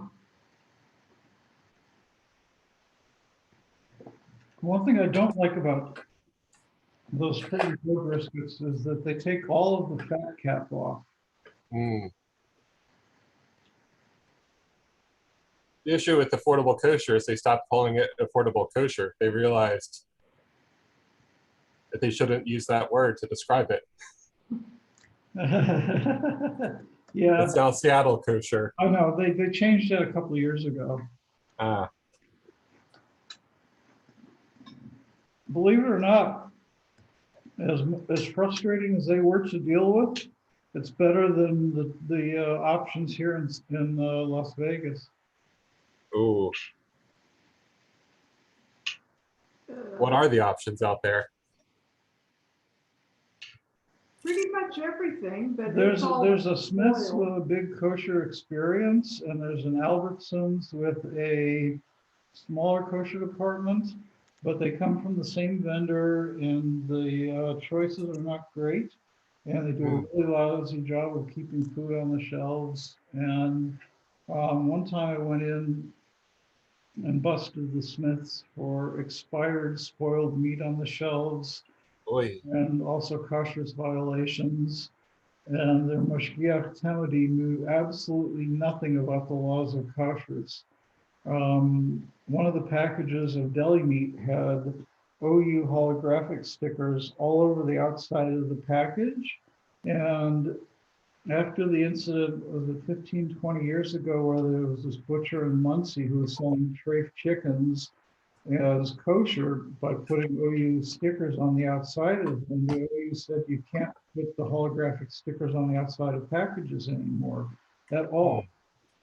And the mashgiach should have known this and shouldn't have allowed any packages on the shelf that had the stickers on the outside, because that's OU policy. Mm-hmm. But this mashgiach knew nothing. And my question to Rav Harlig at the Chabad was, what kind of mashgiach is this that doesn't know anything about the policies of the OU for kashrus? You know, it takes a liberal queer rabbi to set their mashgiach straight. Seriously?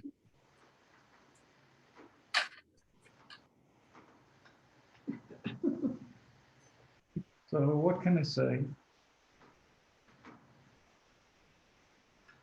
I was pretty appalled. They have been better since then. I will say that. That's good that they accept the correction at least. Yeah. Plenty will just double down. Well, this is true.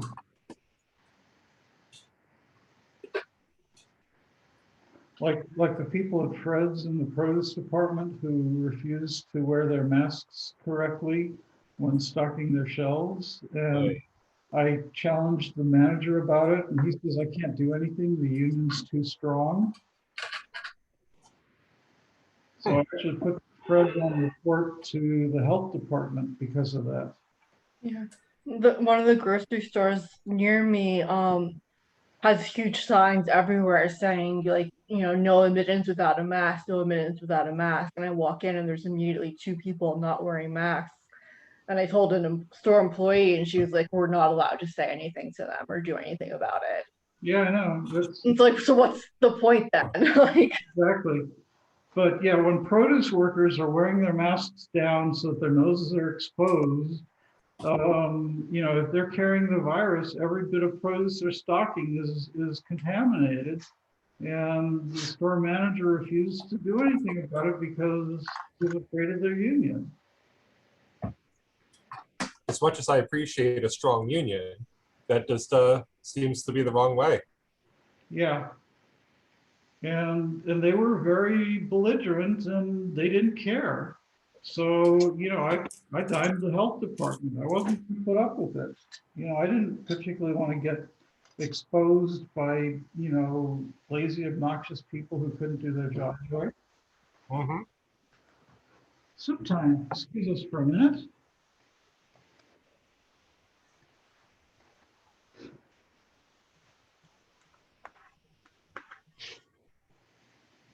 mm.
Next course, of course, is matzo ball soup.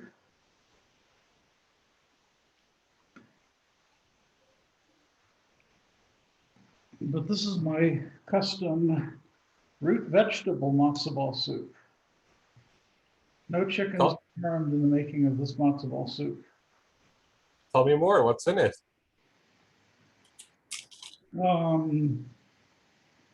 Various root vegetables, fennel, onion, garlic, good stuff like that. Leeks, dill. Hmm. Cut up a bunch of stuff, throw it in the pot, boil it forever. And then when you're done, and beets, stuff like that. And then you salt and pepper, and you boil it for hours and hours, and you get all the goodies out of the root vegetables, and you scoop all the chunks out, and you've got a really amazing broth. Amazing.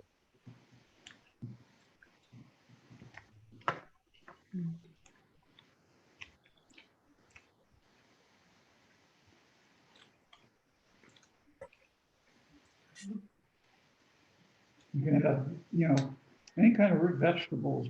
There's carrots, there's celery, parsnips, turnips, rutabagas, whatever. They all add to it.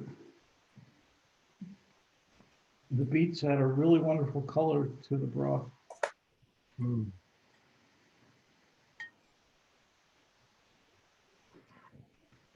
And you add add a little bit of salt and a little bit of olive oil. People would never guess that it's not chicken soup. Yeah, I didn't have a chance to make soup for tonight, but I have so many vegetables. So I'm thinking of like roasting them before I make the soup. That's a great idea, Michelle. Yeah, roasting Yeah. vegetables changes the character in such a delightful way. Yeah, it really does. And it's so simple to do that. I'm like, I might as well. Yeah.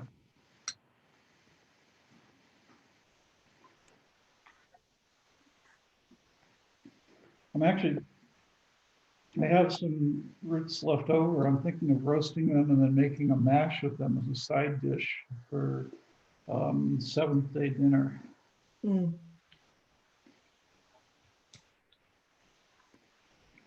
Potatoes aren't the only root for side dishes anymore. Nope. Yeah, there's so many potatoes and carrots. I'm probably, oh man, like so many things I can do with them.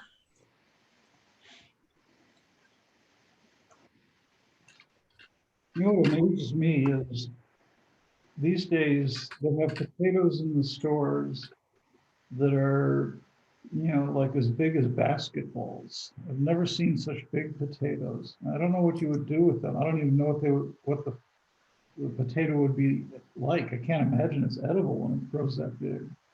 Mm. Amanda, have you ever eaten a potato that big? Still have to eat it one bite at a time. So, all the little ones work good. Yeah. I like the like super, super tiny ones. You like don't even have to like cut them up before throwing them in the oven to roast them. Oh yeah. Yeah, those are awesome. And then I have this cute purple ones. Yeah, I just can't imagine Flash of an color. organic one like that.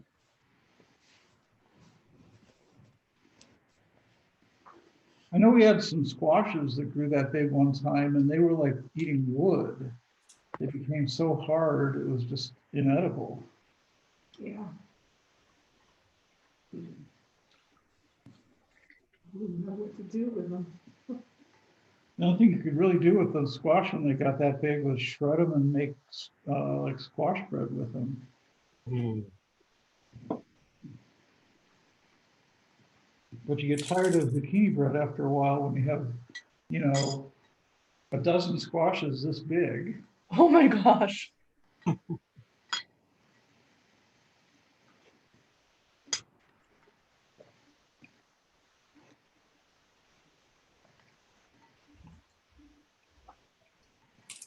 But they literally grow like weeds up in Olympia. Mm-hmm.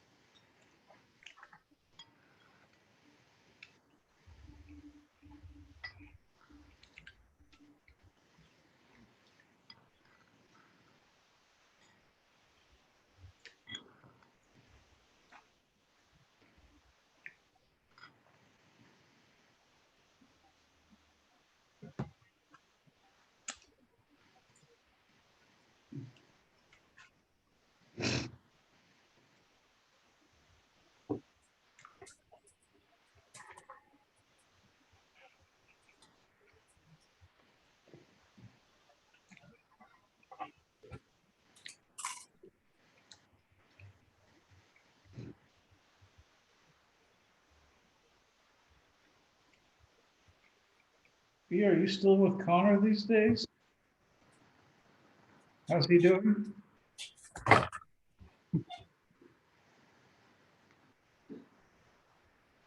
They're doing well. Hey, sorry. We you know, they're super helpful in getting the Seder together last night, and just overall wonderful to have helping around. And we finally have a good housemate in the house again. So, it's making things a little more affordable for us. We've had some very unfortunate luck with people in the last year or so, but looks like things are turning around. But yeah, things are going well here, and I do look forward to the return of bread in a week. Any possibility of that grad school program, or is that just totally off the table? Oh, I just decided to take a gap year while the pandemic is working through. I'll be putting out applications again in fall. Good. Hatzaharabah. Yeah, I'm hoping that yeah, things will. I have my first dose of the Moderna vaccine, and so my next dose is in 2 weeks, I think. And Connor is in the phase that should be starting to get the vaccine on May 1st, I believe. So there is a light at the end of the tunnel. Yeah. Yeah, I looked into the Johnson vaccine, so one and done. Wonderful. Although my right shoulder where I had the injection still hurts. How long ago did you get yours? 3 weeks ago. Oy. Oh, But you know, I have a lot of neurological damage already, and so you know, it's just really for me things are difficult. Of course. You know, my nerves don't respond the way a normal person's nerves do. Amanda, you all getting the virus at your clinic yet? yeah, we've had a couple exposures. It's been fun. I mean, not the virus, the vaccine. Sorry, I'm so tired. Oh yeah, we've had that too. Yeah, I got both my Modernas done, and I mean, not everybody at the clinic has. Not everybody can. You know, we have some autoimmune people that, you know, if you vaccinate and you trigger the immune system, can make their autoimmune disease worse. So we're still closed. We're still curbside. Mhm. But, you know, there's a lot of debate about that because, you know, like I said, you know, I have this friend with lupus who one doctor is saying she shouldn't, other doctors are saying she should, but you know, if she gets the actual virus, You never know. Right. Exactly. because she's immunocompromised, getting the actual disease is so much worse than the response to the vaccine, though. You And, think? and there are people with lupus getting the vaccine. Hmm. Well, one of the problems is that, ostensibly this person is on immunosuppressants. So it's not that the vaccine would necessarily harm them so much as it just wouldn't be as Are you going to effective. build immunity? Yeah. So it's Yeah. a little bit of protection is better than nothing, but it's still going to be in a lot of cases, it's still going to be a much weaker response than someone who isn't immunocompromised. Yeah. Yeah. I have to run and feed my stray cat. He just wandered up to the door, so I'll be right back. I can hear Yeah. you. We'll be back in just a moment. I'll go fill my water bottle.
Okay.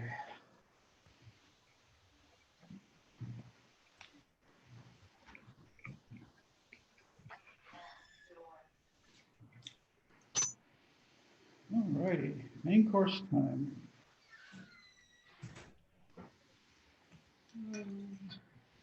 Hmm? My fork. Mhm.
Having problems?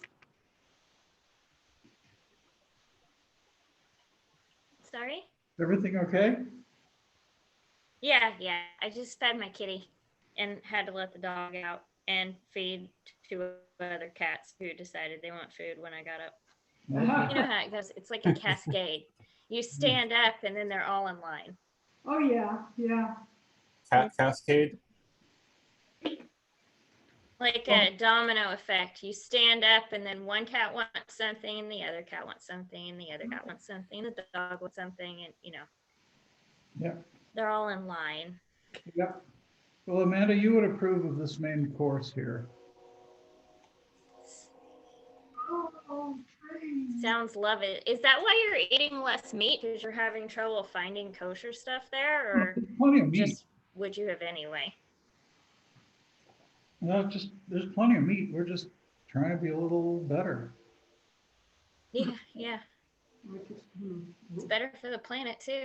Yeah, oh, absolutely. Yeah, eggplants don't fart methane. Mm-mm, mm-mm. I do have eggs in my house, but they're from my friend's pet chickens. So Oh, what are you gonna do? Throw away an egg? no. So you just I took, boil it and say, I took this eggplant, halved it, scooped the meat out, and then I diced up some onions, some fennel, some mushrooms, some tomato, and the eggplant, and sautéed it all with some seasonings and some garlic, and then some wine. Added in some lemon zest and juice and a little tomato sauce, and put it back into the eggplant boats, roasted it with a little cheese on top, and there you have it. Sounds lovely. it is, it's very good. Oh, there's Joey again. Hi, Joey. You don't want this. So it's not purely vegan, but it's good, and You don't want this Good. part. No, Joe. Maybe some vegetables. Would you like some vegetables? Yeah.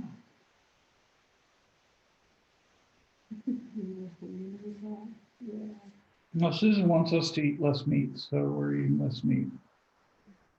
Yeah. But it is true. I mean, certainly, factory farm animals releasing methane is the most destructive form of global warming.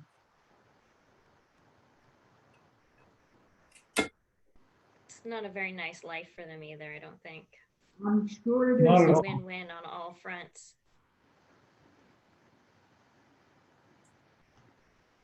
I did buy fish and make homemade food for the cats with the balanceit.com recipe and their vitamin supplement.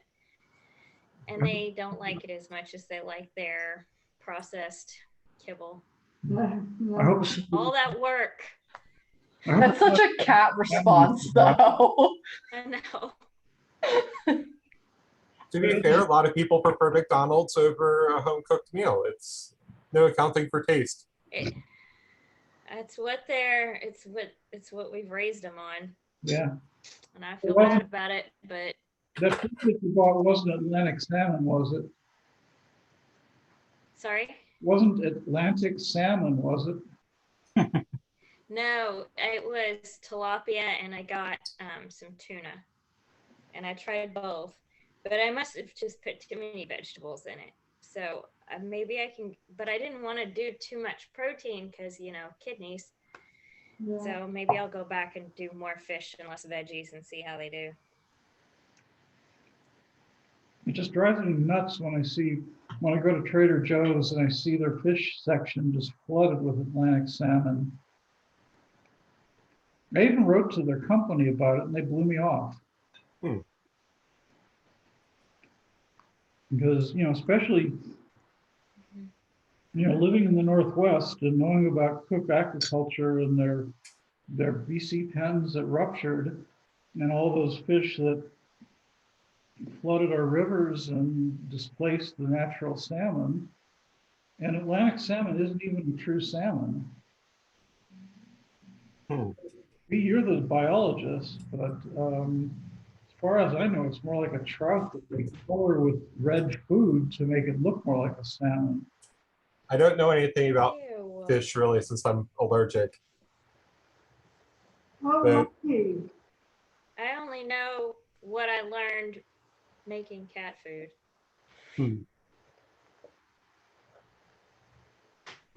And But- he told me the cats did not enjoy the nicely done up food.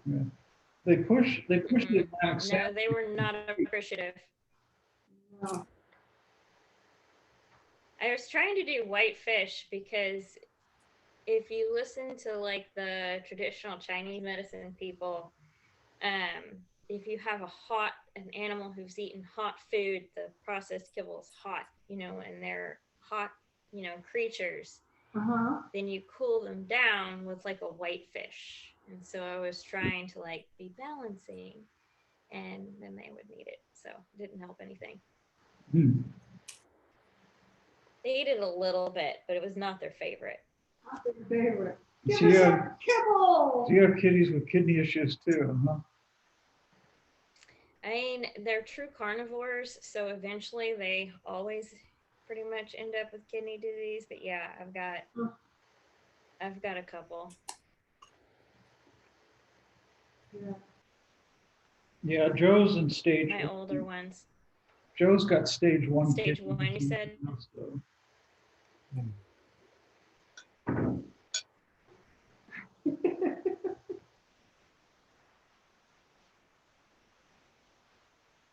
This Yeah, little my guy- childhood cat had little kidney guy right disease here. also. He does too, but he's got Aw. heart disease too. So I'm gonna fry his kidneys to support his heart, and he's probably Aw. gonna end up advanced stages here shortly. Oh, sweetie. Is that the one you were telling me about, Amanda? Yeah. He's got thickened heart muscles, so he just doesn't. His chambers won't hold a lot of blood because his muscles are just so thick that his heart just there's not enough space. Yeah. The hole is filling up with muscle, so he can't do it. He can't do any. I didn't realize. I was playing with the other ones with a toy, and he tried to chase it for like 10 seconds and sat down winded. So Oh, he got his medicine upped, and The cardiomyopathy is really difficult to deal with, isn't it? yeah. You have them on Lasix? Heart disease is super common in humans too. Yeah, he's on that. Super common in humans too, though. So it's not something I want to get. Mhm. Not nice. Pardon me. Well, you're all in such great shape. I can't imagine you getting, ischemic heart disease or cardiomyopathy or anything unless it's genetic. Something's gonna get you one day. But I always think when I always see others, like these guys going through, whatever they're going through, kidney disease, heart disease, cancer, whatever it is, it's not fun. Yeah. Mhm.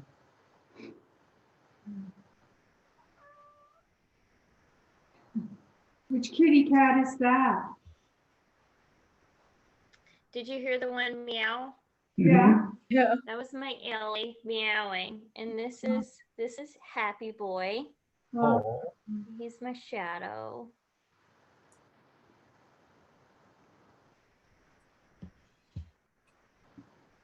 He likes to push my head off the pillow at night, and so I end up with my head off the pillow like this, and a neck and a shoulder ache the next morning, and he's curled up in the middle of the pillow with perfect puffs around him.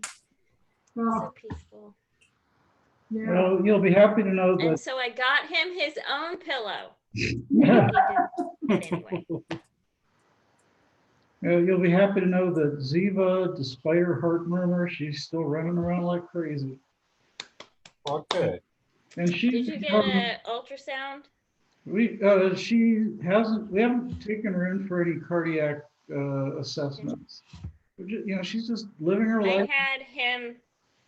Good. I had him assessed, but he was sick, so Yeah, but she's become nice. I got forced. Ziva has become nice. Really? Yeah. It's Well, because that's a bonus, right? Yeah, it's because I've changed. You know, I don't have testosterone anymore, so she's become nice. Better living through Pretty chemistry. interesting how they, Yeah. yeah.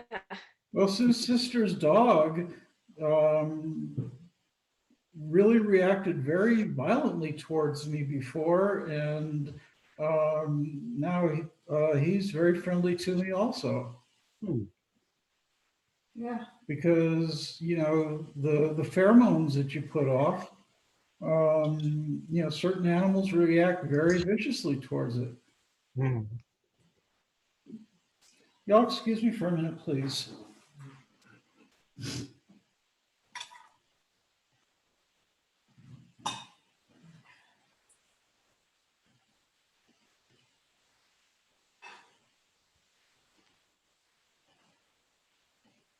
Very good.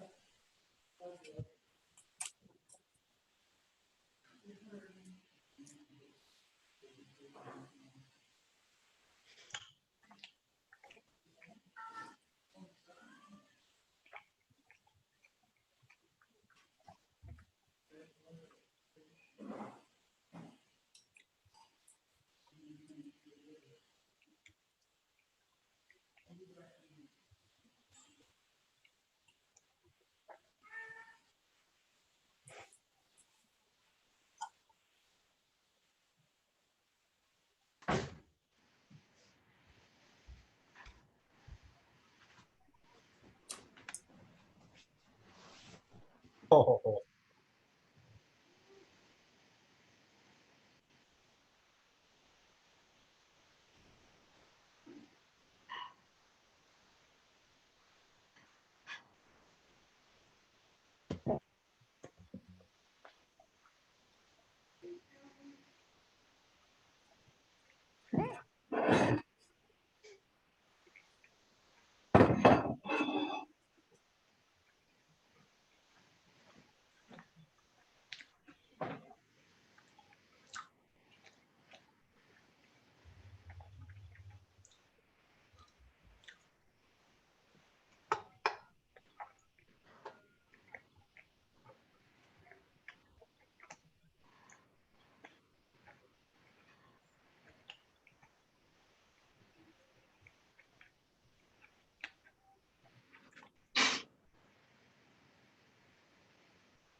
I'll also be right back.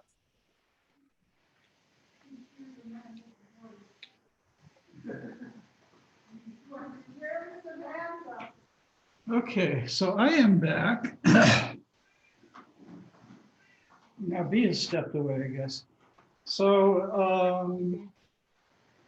on Wednesday, there's going to be a conference online called Trans Jews Are Here, convening two, and I'm doing a session on aging and disability in trans Jews. And I came across an article from last summer in the journal Nature that shows a high correlation between neurodivergence and trans identity. And of course, a lot of trans people, when I posted that on social media, said, yeah, we knew that all along. Because there's a lot of trans people who are neurodivergent. And of course, then some other people said, no, wait a minute. The cishet binary world is going to use that as ammunition against us because that's going to show up in the DSM and they're going to say, look, these trans people are crazy. But there is a bit of misunderstanding about neurodivergence because neurodivergence is not a mental health issue, it's a developmental identity Although, you know, I compare it to the color of your eyes in terms of it's a characteristic that you're born with, although people don't discriminate against you because of the color of your eyes the way they do if you're neurodivergent. But This sounds kind of like correlation doesn't imply causation. I'm sorry, what was that, Michelle? It sounds a lot like, correlation doesn't imply causation. Like, yes, like a lot of trans people are neurodivergent, but like that doesn't mean that it goes together in like an Yeah. essential biological way. Right. Being neurodivergent doesn't cause you to be trans or vice versa, Right. but there is a high percentage of neurodivergence in the trans community, much higher than in the general population. And there is research being done about neurodivergence in the Ashkenazic Jewish community Oh. because there is, it's already been established, for instance, that there's a much higher percentage of occurrence of Down syndrome or trisomy 21 in the Ashkenazic community than in the general public for a couple of reasons. One is the narrower gene pool in the Ashkenazic community because of the closed gene pool not marrying the broader community, but staying in the closed community. And the other is in modern times, modern Jews waiting longer to have children. And of course, the older you are when you have children, the higher propensity there is for developmental issues. So it follows that they are probably going to find when Stanford releases their study that there is a higher propensity for neurodivergence in the Ashkenazi community as well. So this would suggest by the law of intersectionality that there's a very, very high correlation between neurodivergence and trans-Jewish identity, much, much higher than the general population. So it's going to be interesting to see at this workshop on Wednesday exactly what the percentage of the attendees are neurodivergent. But I imagine it's going to be, well over 80% of the people there are neurodivergent because it's been my experience that a huge, huge number of the trans Jews that I know are neurodivergent. Yeah. How will you know? You can tell by the way people are quite often. I mean, even dyslexia is a form of neurodivergence. And I was never diagnosed, but, I suspect that had I been assessed, I would be found to be quote unquote high functioning autistic. I know I'm dyslexic.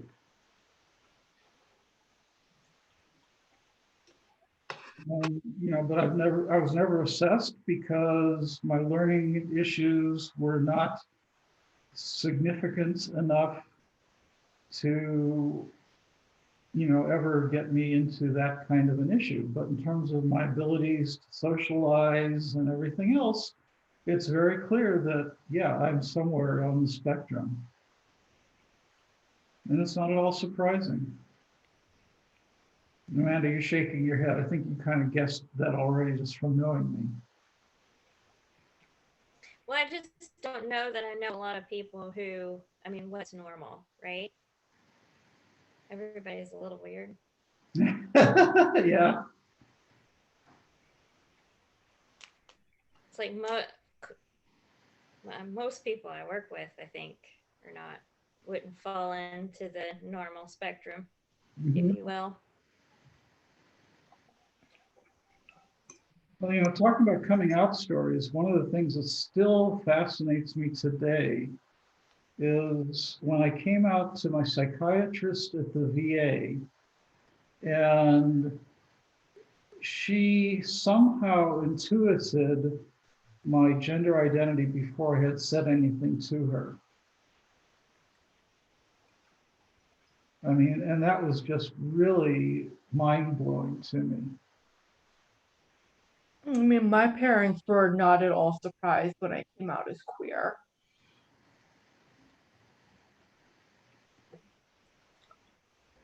Well, your parents knew you your whole life. I mean, That is true. this doctor had only known me for a few years, and she didn't specialize in trans identity. Her specialty is VA psychiatry, veteran psychiatry, Mhm. but she was educated in trans medicine, and so I didn't have to explain anything to her, which was amazing. Yeah. Yeah, I see a therapist through a queer organization now, so like it's really nice. Like you have like a very inclusive intake process, and you obviously like don't have to explain yourself to them. So it's like really nice. Yeah. It's like the therapist I see now is Jewish, and so I don't have to explain any of the Jewish stuff to her. So, that's also, comforting.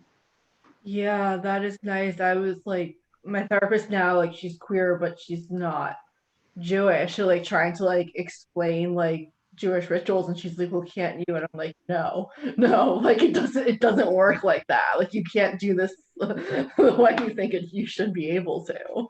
Yeah. Well, my therapist in Olympia was queer, but a lapsed Catholic. But, at least she understood all the queer stuff. But, it's always such a relief to have somebody who gets at least a part of you. Mhm. And that's why, I was so successful working with wounded veterans, because I speak the language, being a disabled veteran myself, and when dealing with trans veterans, even more so. Mhm.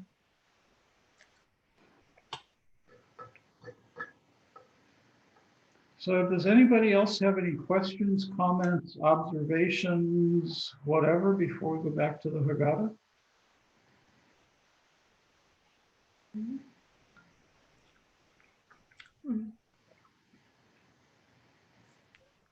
Yeah.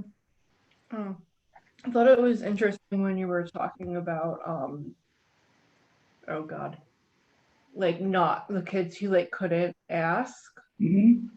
because I kind of connected with that in a way with like my family growing up. It's like we did all the traditional Jewish things, but there was never a deeper meaning to them. It was always like we're doing this because this is what we do. It was very surface level, Mm-hmm. and like you didn't really ask questions, and like I didn't even know that you could ask. Yeah, I try to look under the hood on everything. Yeah. So like, an example is because of the way the calendar is this year, we don't have a Shabbat Chol Moed. So we aren't going to be reading the Haftarah of the Valley of the Dry Bones. Dem bones, dry bones. And so I'm going to talk about that for a couple of minutes because it's a really fascinating Haftarah. Ezekiel prophecies on the Valley of the Dry Bones, and they are reanimated. They're brought back to life. And why do we read this at Passover time? Passover always occurs around the equinox, always a little bit after the equinox, or usually after the equinox. And of course, most years, Easter Sunday occurs during the Sunday of Passover. because Easter Sunday occurs on the first Sunday after the first full moon after the vernal equinox. And so that's why there's all these spring themes in Easter. And Yeah, there's a lot of overlapping themes in those two, Passover and Easter. oh yeah, totally. I mean, the Last Supper was a Passover Seder. And certainly, I expect that the Christian concept of Jesus's resurrection may have been informed by this Haftarah of the Valley of the Bones, because the institution of reading the Haftarah, what happened in the 2nd century BCE, around the time of the Maccabees, actually. So when we talk about Techiyat HaMetim, the resurrection of the dead, this concept that is erased in Reform and Reconstructionist Judaism in their liturgy because they aren't comfortable with it, but still occurs in more traditional forms of Judaism in the liturgy. We talk in the Passover Seder about the prophet Elijah coming. We have a cup of Elijah and we welcome him in. And the springtime, of course, we have a rebirth of the planet in the northern hemisphere anyway.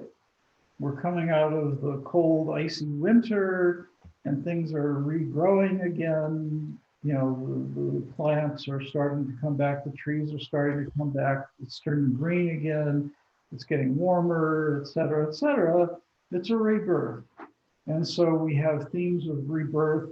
It's a very pagan sort of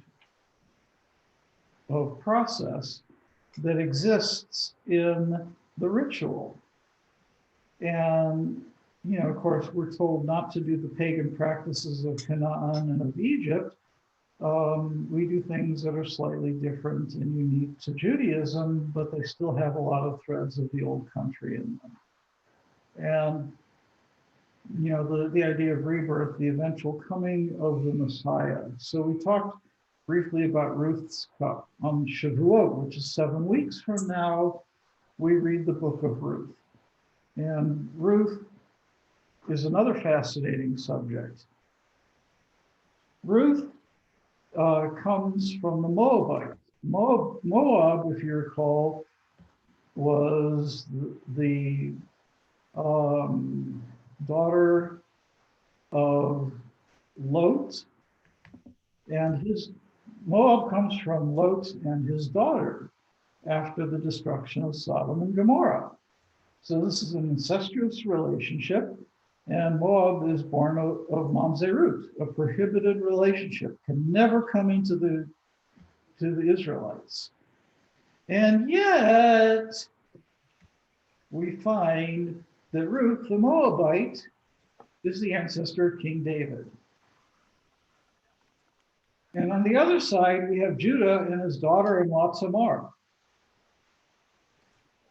You're not supposed to have relationships with your daughter-in-law, yet he does, and from that comes Peretz, who is the great-great-grandfather of King David on that side. So you have two prohibited relationships who are the great ancestors of King David. King David is believed to be the predecessor of the Messiah, who is going to bring about the resurrection of Israel in the ultimate redemption when the third temple will be built, yada, yada, yada. And we'll have this resurrection and all the dead bodies will be restored and so forth. So, there's a message there that, if people who can never come into the community of Israel can become the Messiah, well, certainly queers can become part of Israel. So this is a very strong method for queers. But when we look at the Valley of the Dead Bone, specifically, we get into another topic that's considered. The writers of the Bible didn't know long-term dead bodies, but they didn't know that bones decay. And they didn't know from explosions and really hot fires that would destroy bones. Can I ask everybody to please mute their speakers?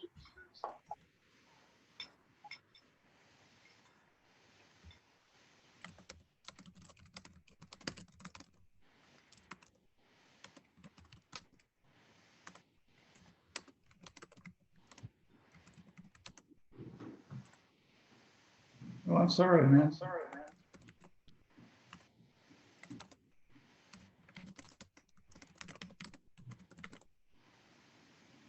I could keep microphones on your speakers.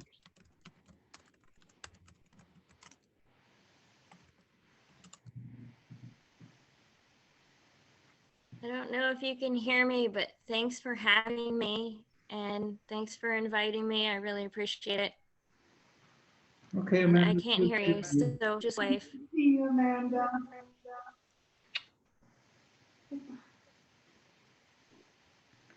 Okay, good night. So we're down to 3 now. So the early writers of the Bible couldn't imagine the idea of a body losing the structure of its bones. And then on top of that, the rabbis could never imagine that. So when they wrote halacha, they said that cremation is not ever allowed because cremation prevents the possibility of resurrection, except that ultimately bones do decay into dust.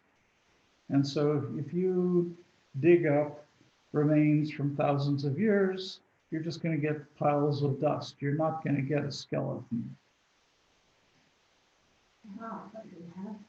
If you have somebody who's killed in an explosion, if you have the people who were killed in the Shoah, their bodies, there's nothing left of them. So does that mean that those people then can't be resurrected because their bones are no longer intact for God to put the sinews and the muscles and the skin and everything else on? So my response to that, as well as to the question about cremation, goes back to Parshat Vayera, which was the mitzvah parasha, where God says to Abraham, Hayipale me Adonai davar. Is anything too difficult for God to do? If God wants to resurrect the dead, God can do so regardless of the condition of the skeleton. And I mean, if you think about it, what does it say to the 6 million in the Shoah if we can't resurrect them because Hitler destroyed their bodies? So to us in modern times, when we know so many millions and millions of people whose bodies have been completely obliterated, we really have to think deeply about the Haftarah of the Valley of the Dry Bones and its implications for us. And we have to think deeply about disposal of bodies in the traditional fashions and in modern, more environmentally friendly fashions. So just food for thought. And I, of course, invite people to comment if they choose to do so.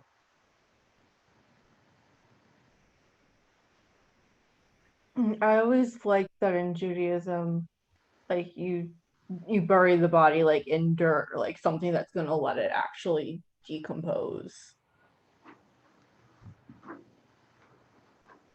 Yeah, the problem, Michelle, is that the belief is that the flesh decomposes, but the bone stays. But the bone doesn't stay. The bone decomposes too. Yeah. Yeah, I don't know how you like would square that with like, there's just like a lack of that knowledge of that back then. Totally. Yeah. But like I say, that's why I like to look under the hood and dig deep. Yeah. Uh, Yeah, but I don't know. It always like kind of freaked me out. Like I know like in Christianity, really like preserve the body, and that just was like very weird to me. well, not just Christianity. I mean, think back to Parshat Vayechi, where Jacob and Joseph are both embalmed in Egypt. Oh yeah, I was thinking more modern times, but yeah, definitely. Okay. B, anything? No, I'm actually working on a bit of a headache right now on top of the sore throat. Oh no, I'm sorry. Yeah, I'm dealing with a headache too, so I just took a pill for that. All right, let's go back to the Haggadah and wrap it up then. Okay.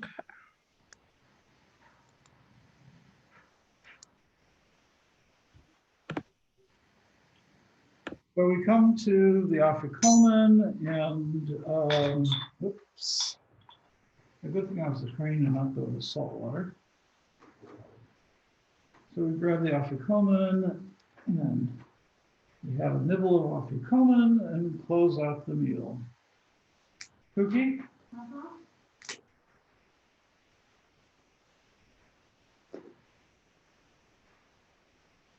It's a nibble.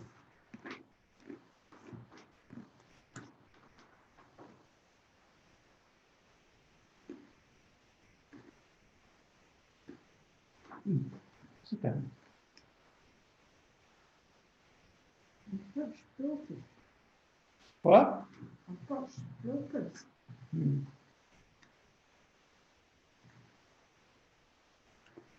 So we're going to do the very short version of the blessing. Rich Rachamana Malka de Alma Mari de Hai Pita. You are the source of life for all that is, and your blessings flow through me. Oh, I'm having problems with.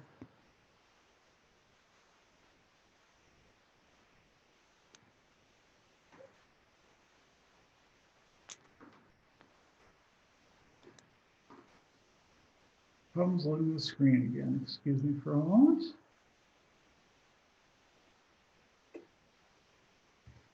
And Harachamana Hiyam Tanfileno Yom Shekula Tov. We ask the merciful one that she causes to inherit the day of total goodness. At this point, we now fill the third cup.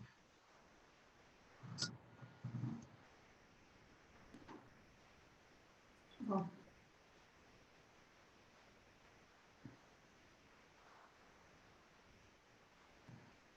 You don't have your cup anymore? okay. You just take this, you can drink from the roof cup. Thank you. Ruchat Yashachina Boret Pri Hagafen. We bless you, Yashachina, who created the fruit of the vine. I mean,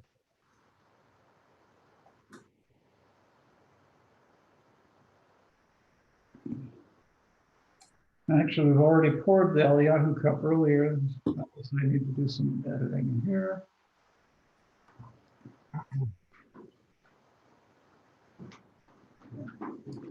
In the traditional Haggadah, there's a paragraph that talks about pouring out your anger. Instead, I call on the Haggadah a different night from the Shalom Hartman Institute, and we recite together. Pour out your love on the nations who have known you and on the kingdoms who call on your name. For they show loving kindness to the seed of Jacob, Rachel, Leah, Zilpah, and Bilhah, and they defend your people. May they live to see the Sukkah of peace spread over all people and to participate in the joy of all nations.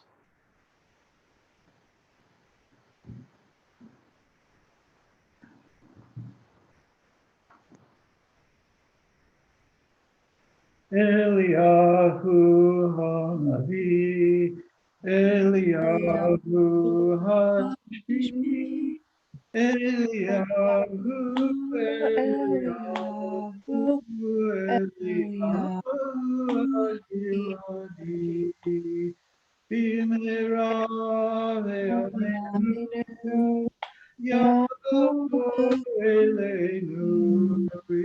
Mashiach ben David, Mashiach ben David, Miriam Hanaviah, Zilpah,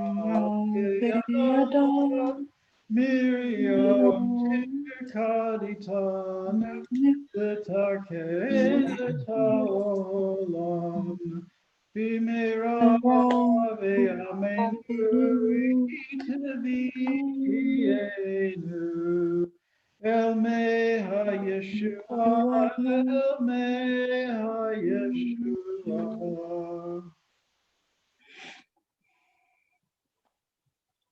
And we remember that throughout the Exodus, or throughout the Torah, the Miriam well appears many different places and brings strength and power to important women in the story of the Torah.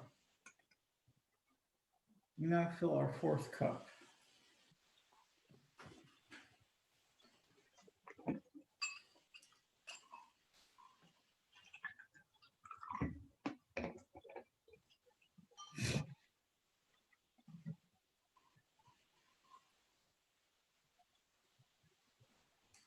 Baruch atah Adonai Eloheinu melech haolam v'tzatah v'tzionu likrot ha'halel. Amen.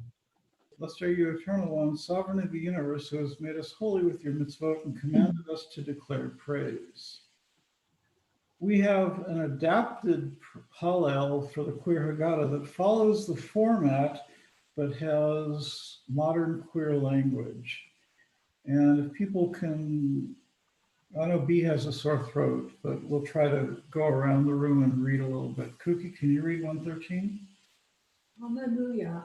Children of the Eternal One, give praise. Blessed be the name of our God, who raised us like the sun and sustains us, who raised us above our oppressors, those who speak and do evil, who keeps watch over us, raising us from a low and narrow place, placing us among the righteous of the people, who makes those who cry out against injustice stand upright, free. Hallelujah.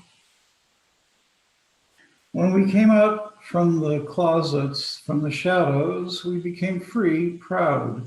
Those who hate us flee. Those who spurn us become silent.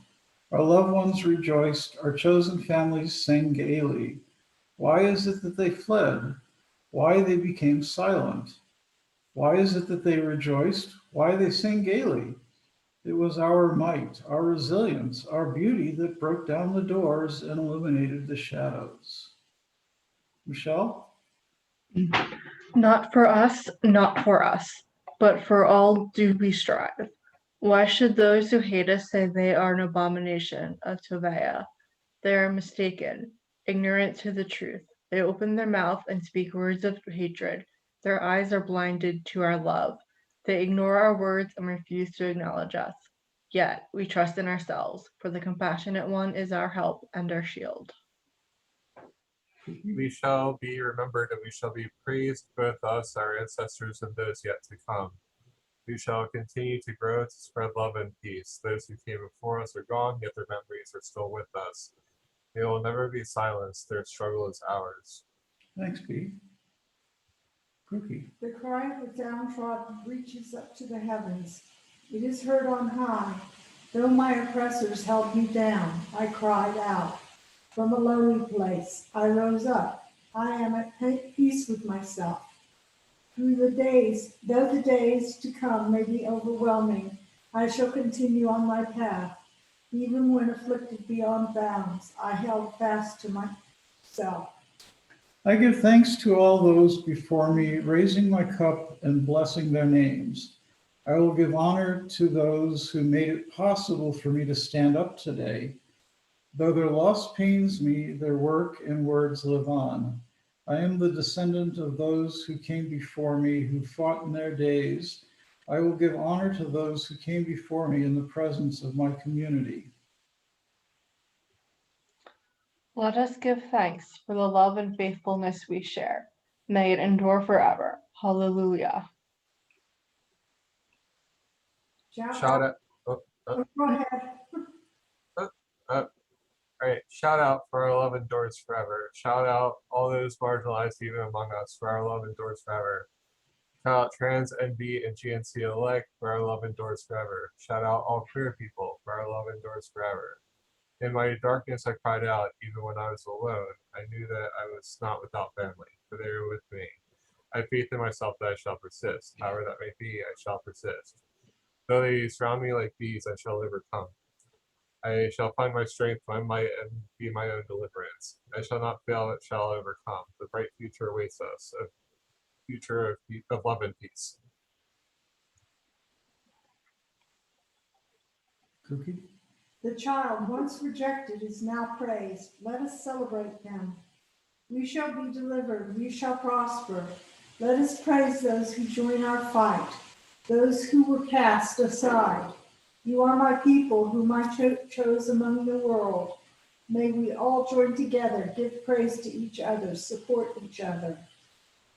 Baruch atah Adonai, melech haolam v'tishbachot. Amen. Time for the fourth and final cup. V'hitasef lehidur hayam metikuf pri hagafen mevorachet. Our coming together in celebration blesses the sweetness of the fruit of the vine. Amen. Amen.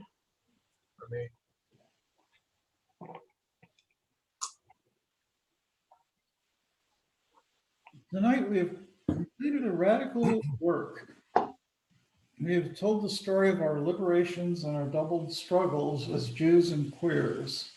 We have talked, we have learned, we have questioned, we have eaten, and we have sung. We have grappled with difficult questions and know that these questions will continue to exist. Thus, we will continue to work on the Queer Liberation Haggadah in years to come, ensuring it stays a living, breathing effort. Traditionally, the Seder closes the wish that next year we be in Jerusalem, but we know that is not the desire of everyone here. For us, the wish is more. Together. Next year, may we live authentic, free, free, fulfilled lives among with all others on this on this planet.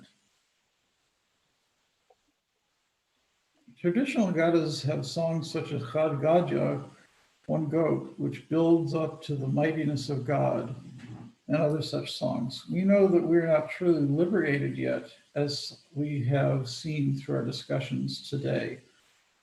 Thus, I think it's appropriate to end with just one song, the Negro Spiritual. We shall overcome. We shall overcome. We shall overcome someday. Oh, deep in my heart, I do believe we shall overcome someday. The Lord will see us through. The Lord will see us through. The Lord will see us through someday. Oh, deep in my heart, I do believe the Lord will see us someday. We're on to victory. We're on to victory. We're on to victory someday. Oh, deep in my heart, I do believe we're on to victory someday.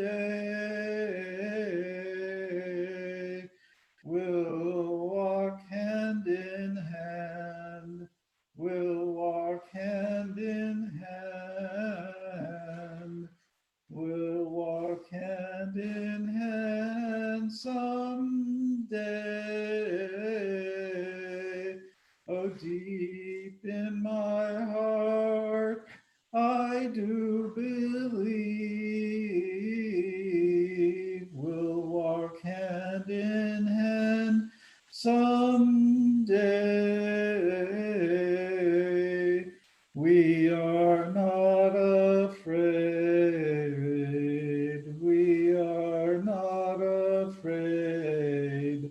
We are not afraid today. The truth shall make us free. The truth shall make us free.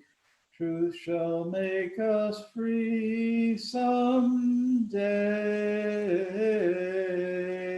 Oh, deep in my heart, I do believe that truth shall make us free someday.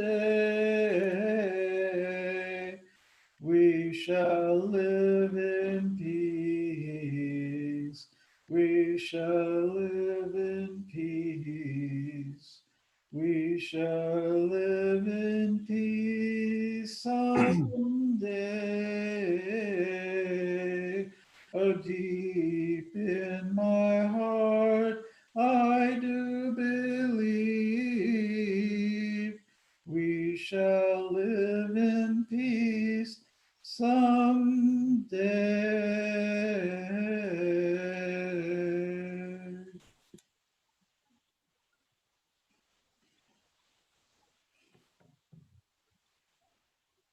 And to conclude, Baruch atah Adonai Eloheinu melech haolam asher kiddushanu b'mitzvotav v'tzivanu al sfirat ha'omer. Blessed are you, Lord God, sovereign of the universe, who has sanctified us with your commandments and commanded us concerning the counting of the Omer. Hayom Yom Echad Omer. Today is the first day of the counting of the Omer, the days between Pesach and Shavuot, as we eagerly await the barley harvest. And I'll be stocking up on some lactate. Oh God. What was that, B? I didn't hear you. I'll be stocking up on lactate in the meantime. All right. Yeah, but another common Ashkenazi genetic issue. Oh man. Chag Sameach, everybody. Thanks, Hag Anaya. Sameach, thank you. No, Michelle, I know it's super, super late there. Thanks for staying through with us, and thanks for joining us. No problem, thank you. I usually stay up this late anyway, so it's not a huge deal for me. Okay. Stay safe, everybody. And, Michelle, again, my social media is Rabba Rona, on Facebook, Twitter, and Insta if you want to reach out. And Okay. the website is rabbarona.us. And take good care. All right, thank you. You too. Good night. Thanks, Anaya. Next year in person, maybe. God willing. All right. All the best. Good seeing you again, B. Good seeing you. Bye. Bye. Bye.